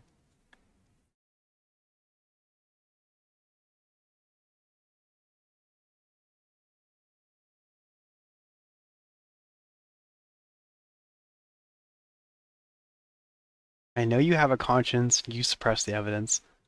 I think I know you have a conscience is a better one. Because we know about her going to therapy. We also know that she's religious.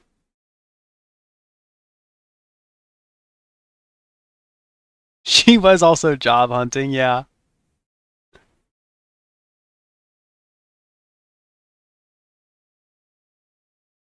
Yeah, this is awful.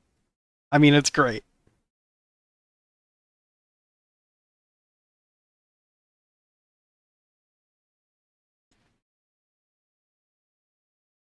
Would you like to explain yourself, Jed? No.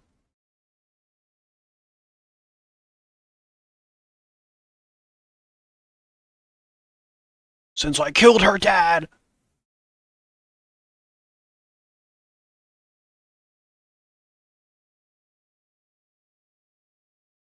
Do we have any hard proof?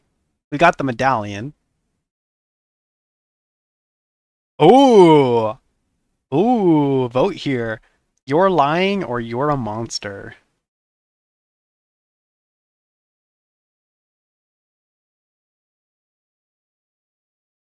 I'm waiting to say. Just as good a dad as Vader.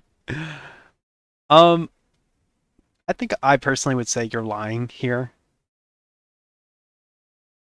Like, I feel like we don't want to be too angry.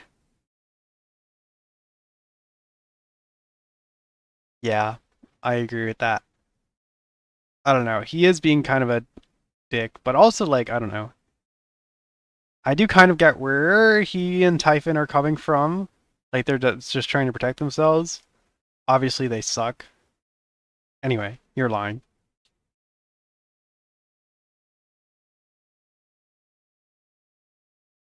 Yeah, do we have any hard proof besides like the medallion?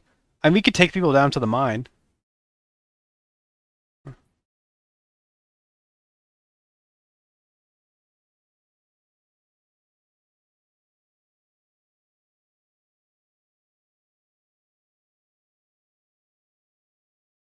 Thank you, Steph.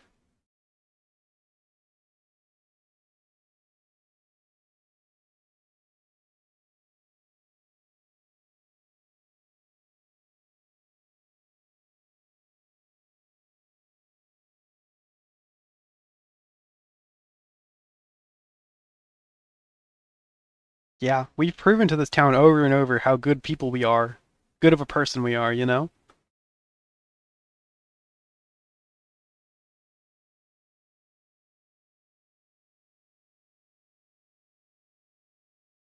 Mm-hmm. Thank you, Ducky.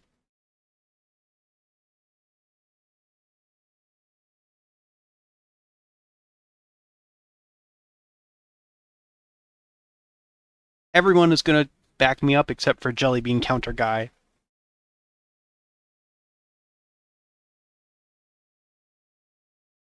Yeah, Pike. Don't be afraid of Typhon.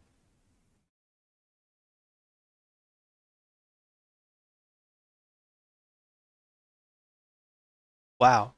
We have won each of these people's trust successfully, like individually, and now they're standing up for us.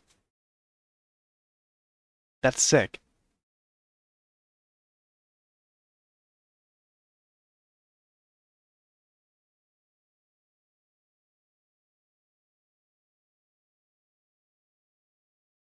The hand motion's there.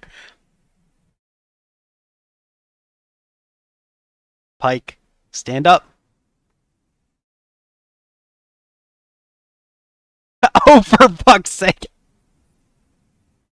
Let's go. He's not a coward. We got a new case on our hands, folks. I don't like how that dialogue line cuts off.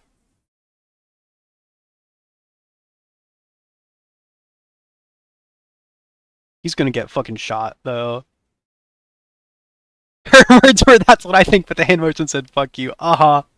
Yeah, that was really good. Do you have some kind of personal issue with me?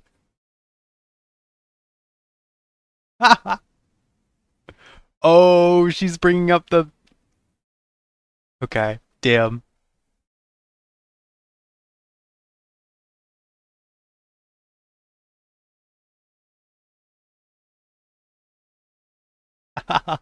Sorry, I'm listening to the argument in the background. She's going after him for having a crush on her. That's so funny. Just like she said she would in the vulnerabilities file. Be chill, be chill, be chill.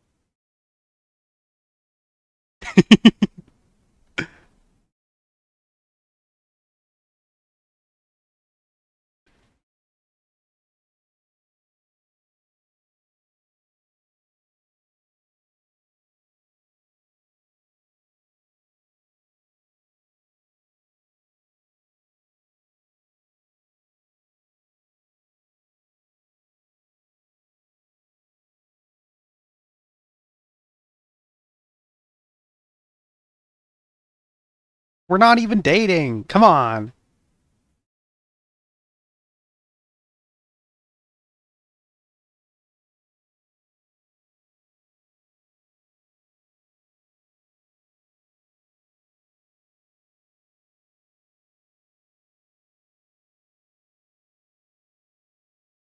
That was cool.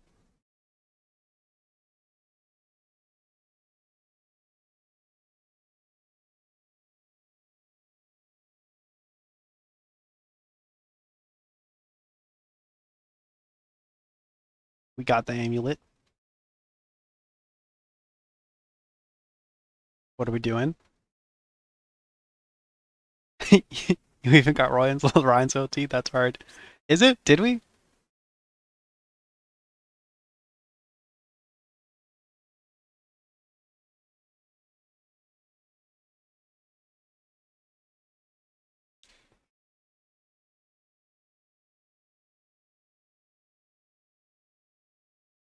He'll turn on you and call you a liar. He doesn't trust you. Damn. Yeah, I could really... Oh, sorry. I'm going to listen to this.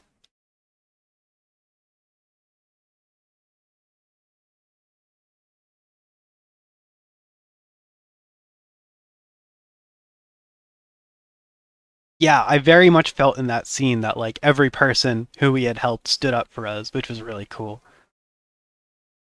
I'm glad, yeah, I'm glad we got Ryan on our side, too.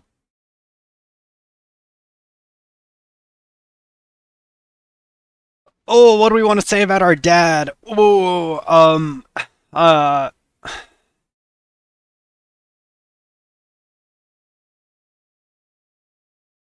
oh, he was a screw up. That's, I mean, it's a little harsh.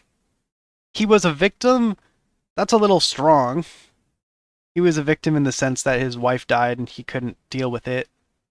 He was a fighter? Eh, not really. I mean, he kind of left his kids.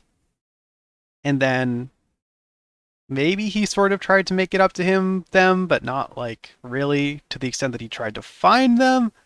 Yeah, I do feel like I think he was a screw up is probably the best answer. Agreeing with you, Blackbird. I think victim writes it off a little bit in Fighter is not really a correct interpretation of what's going on. Undeniably, he was a screw up. He did screw up. It's fine. We're all screw ups. A little bit, at least. Yeah, screw up. Screw up's a good answer.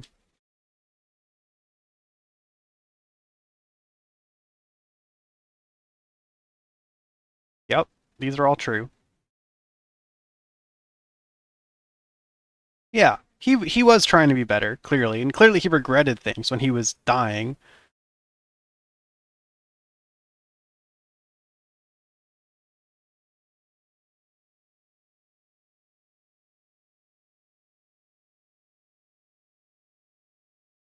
He was happy, I think is the best answer here. He was very much so happy here. He was starting over too, but more importantly, he was happy.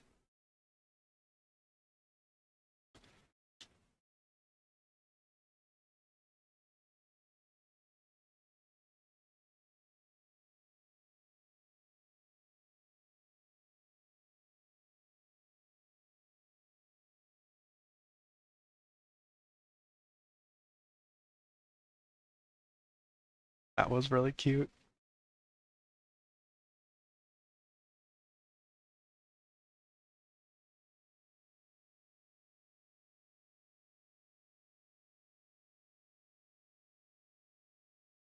Well, Gabe's death is a lot more indirectly because of Jed, but yeah, he almost killed their whole family though.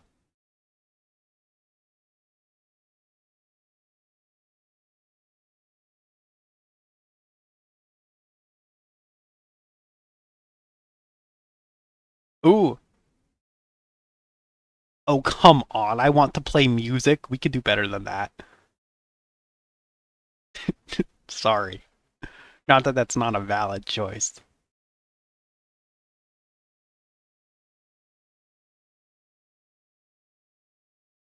I want to belong feels like the obvious choice here, right? Like, let's see the votes. Let's see the votes. 2 votes. Let's go. Could that be a voting high score? Um, Now I think I want to help people is also a good answer. I do. I like how he just stands there like you're talking. Yeah, what's really remarkable throughout this whole sequence is again that like Jed and Diane are just like letting her say shit. I mean, part of their bit is like, you're just so crazy, you know? We're just gonna let you go. You're just so crazy. But like still. Um yeah, I don't know. She does want to help people.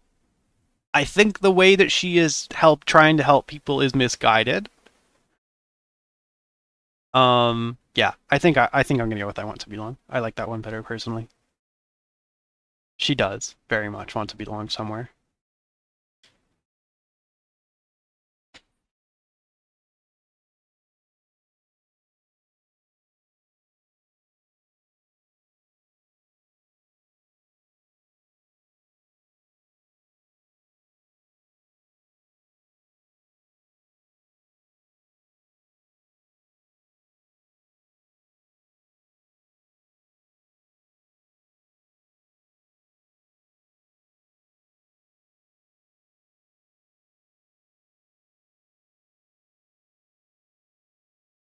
Look at his eyes dancing back and forth there,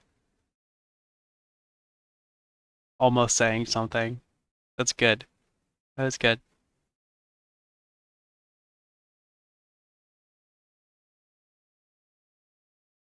Might just be ADHD. Maybe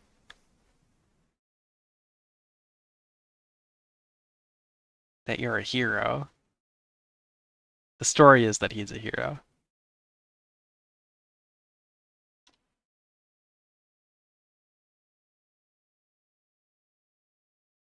I mean, he is, in many ways, there are a lot of things he does that are good.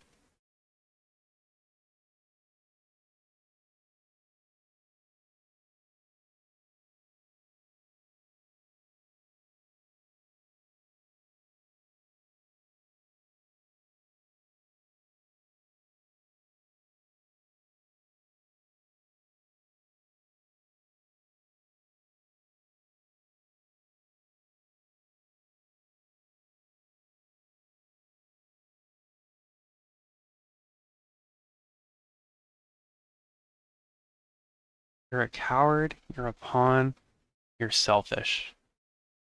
a lot of these are true. He is he is being Typhon's pawn here, but I think more so he is selfish and more so he is a coward. He's selfish because, you know, both during the Helldivers operation and in the aftermath, he very much like took every deal that would benefit himself at the expense of others, which is, that's being selfish, obviously. Also, he's a coward because he's terrified of the truth coming out of all this. But I think your selfish is more accurate.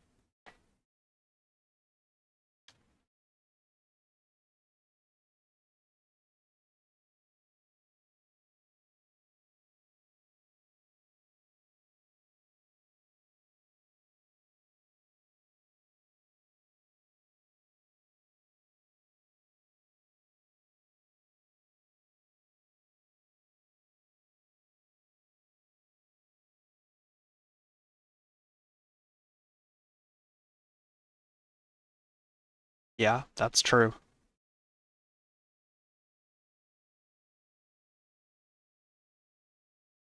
We're like mind melding with Jed here. We're forcing him to face these emotions.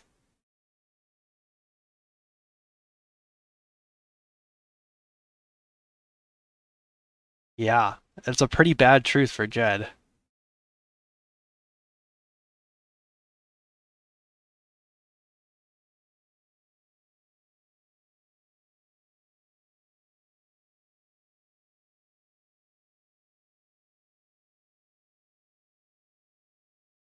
This is a good speech.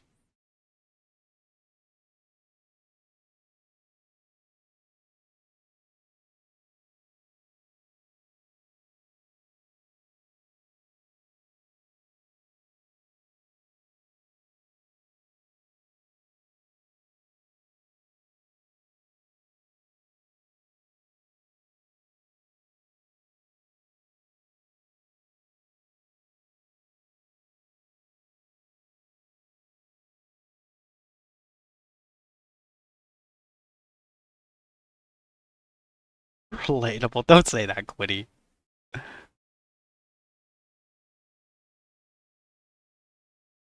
Oh. But once you face the truth and you come out the other side, Quinny, you realize how strong you really are. Okay, this is a hard one. This is a really hard one. I'm excited to hear what you guys think if you have thoughts about this, because I'm going to have to think about this. I can't decide. Yeah, I also can't decide in 30 seconds. One vote, all right. And I forgive you. That's a good vote. I feel like I forgive you has got to be the right answer. But let's think about it. We've seen the worst parts of Jed. That's what we just said. We've seen the worst parts of Jed and we understand him. We understand that he made mistakes in the past, he was selfish, he made bad choices that led to the deaths of other people. And he's covered that up and lied about it for years. He pretended that he didn't. Would I forgive him? No. Do I like that better for the narrative? Yes. That's fair. Yeah, that's a fair point. I've heard, yeah. Um I mean,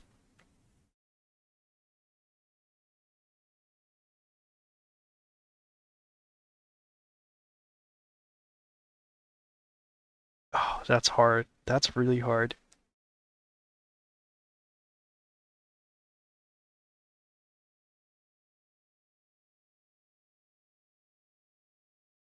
I mean, a big part of me wants to say that it is like you should forgive people like that. Like if you have the capacity to, right? Like I don't know.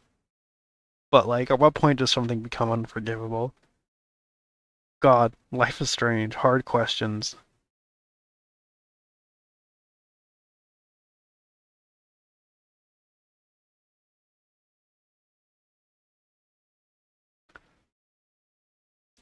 Like I understand why Jed did what he did, right? It's because he was He was too weak to take responsibility for it. It's understandable.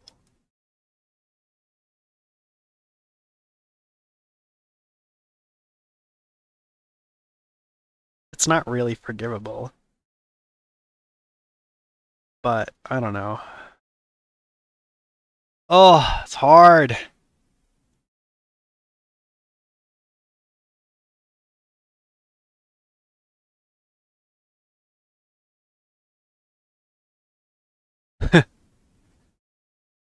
It must be you have the option. It must be what? We have the option to what? Sorry, I was lost in my haze of thoughts there.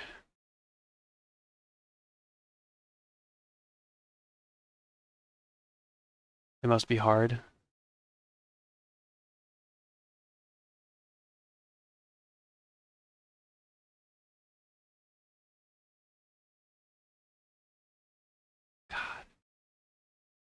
It's oh, it's forgivable since you have the option to forgive him. True. Alex has that in her. True. That's true. That's true. That's true. I guess you can always forgive.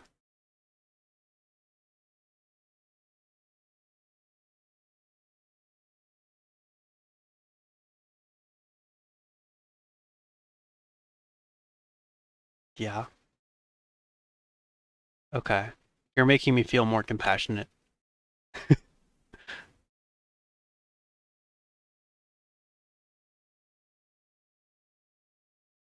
Yeah. Okay. I think we can forgive. We don't want to we don't want to dwell. We want to move on. Ooh. Wow. Okay. Yeah, I was swinging back and forth there, but I do think we should try and forgive.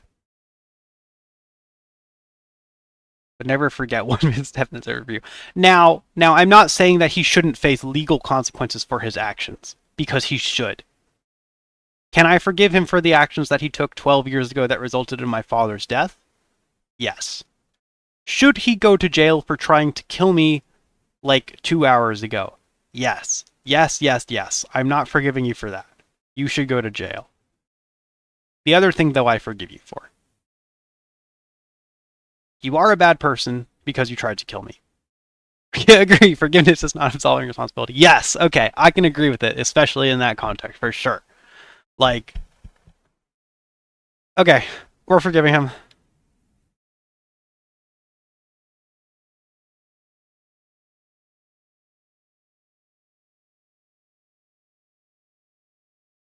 I'll hunt you down like a dog, Jed. To the mines with you, Jed.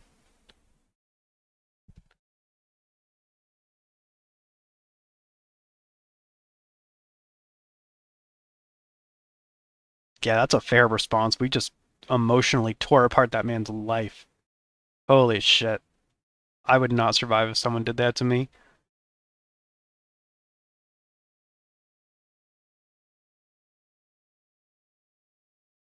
Yeah, absolutely ripped to shreds.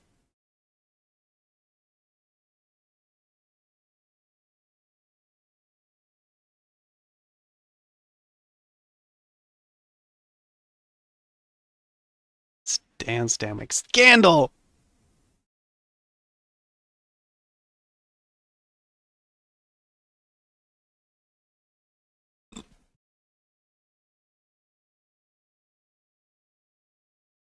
Kick him while he's down.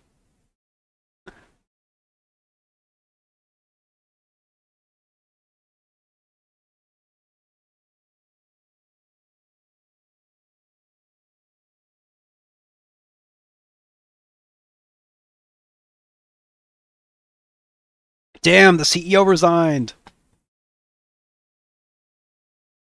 Ooh, good throw. That was impressive. Oh, she's got scars or wounds.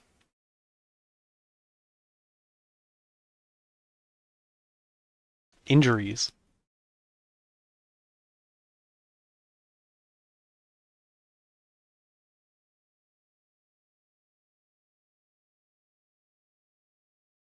I feel like this could have gone so differently.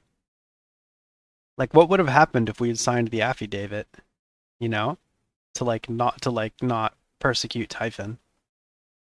What would have happened if no one had supported us? I do not know. I will be looking up the endings after this game.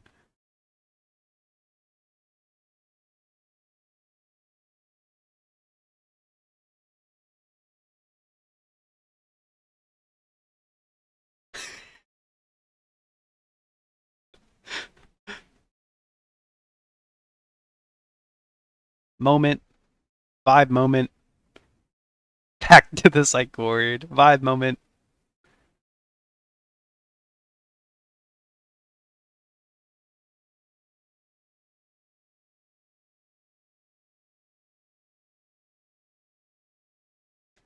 Look at how cool she is. She's so fucking cool in this moment.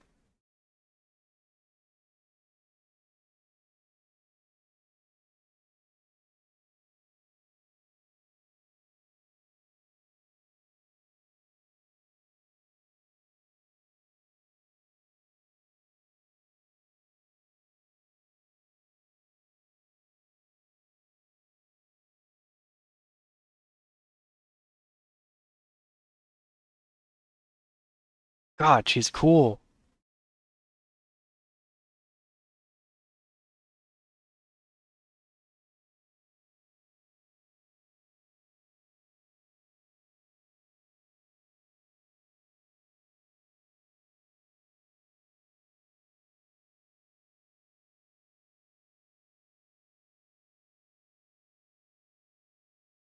I like her. It's sad this game is kind of short and depressed. Yeah, she's done a lot of good though, so that's something.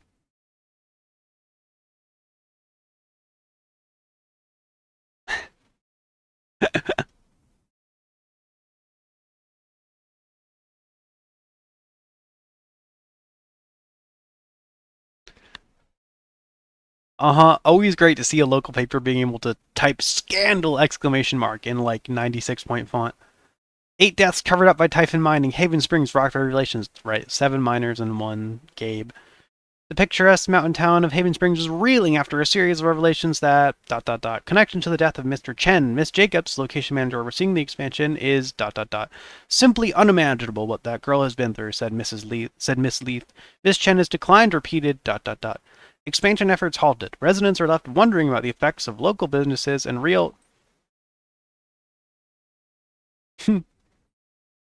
Oh, let's go. Old and new talent shine at the Spring Festival. Editor's note. The following review was filed before the event of the Town Council meeting the following day. For all the related coverage on those events, please see A1, A2, A3, B1, C1, D2, D3, E1, and E2. That's so funny.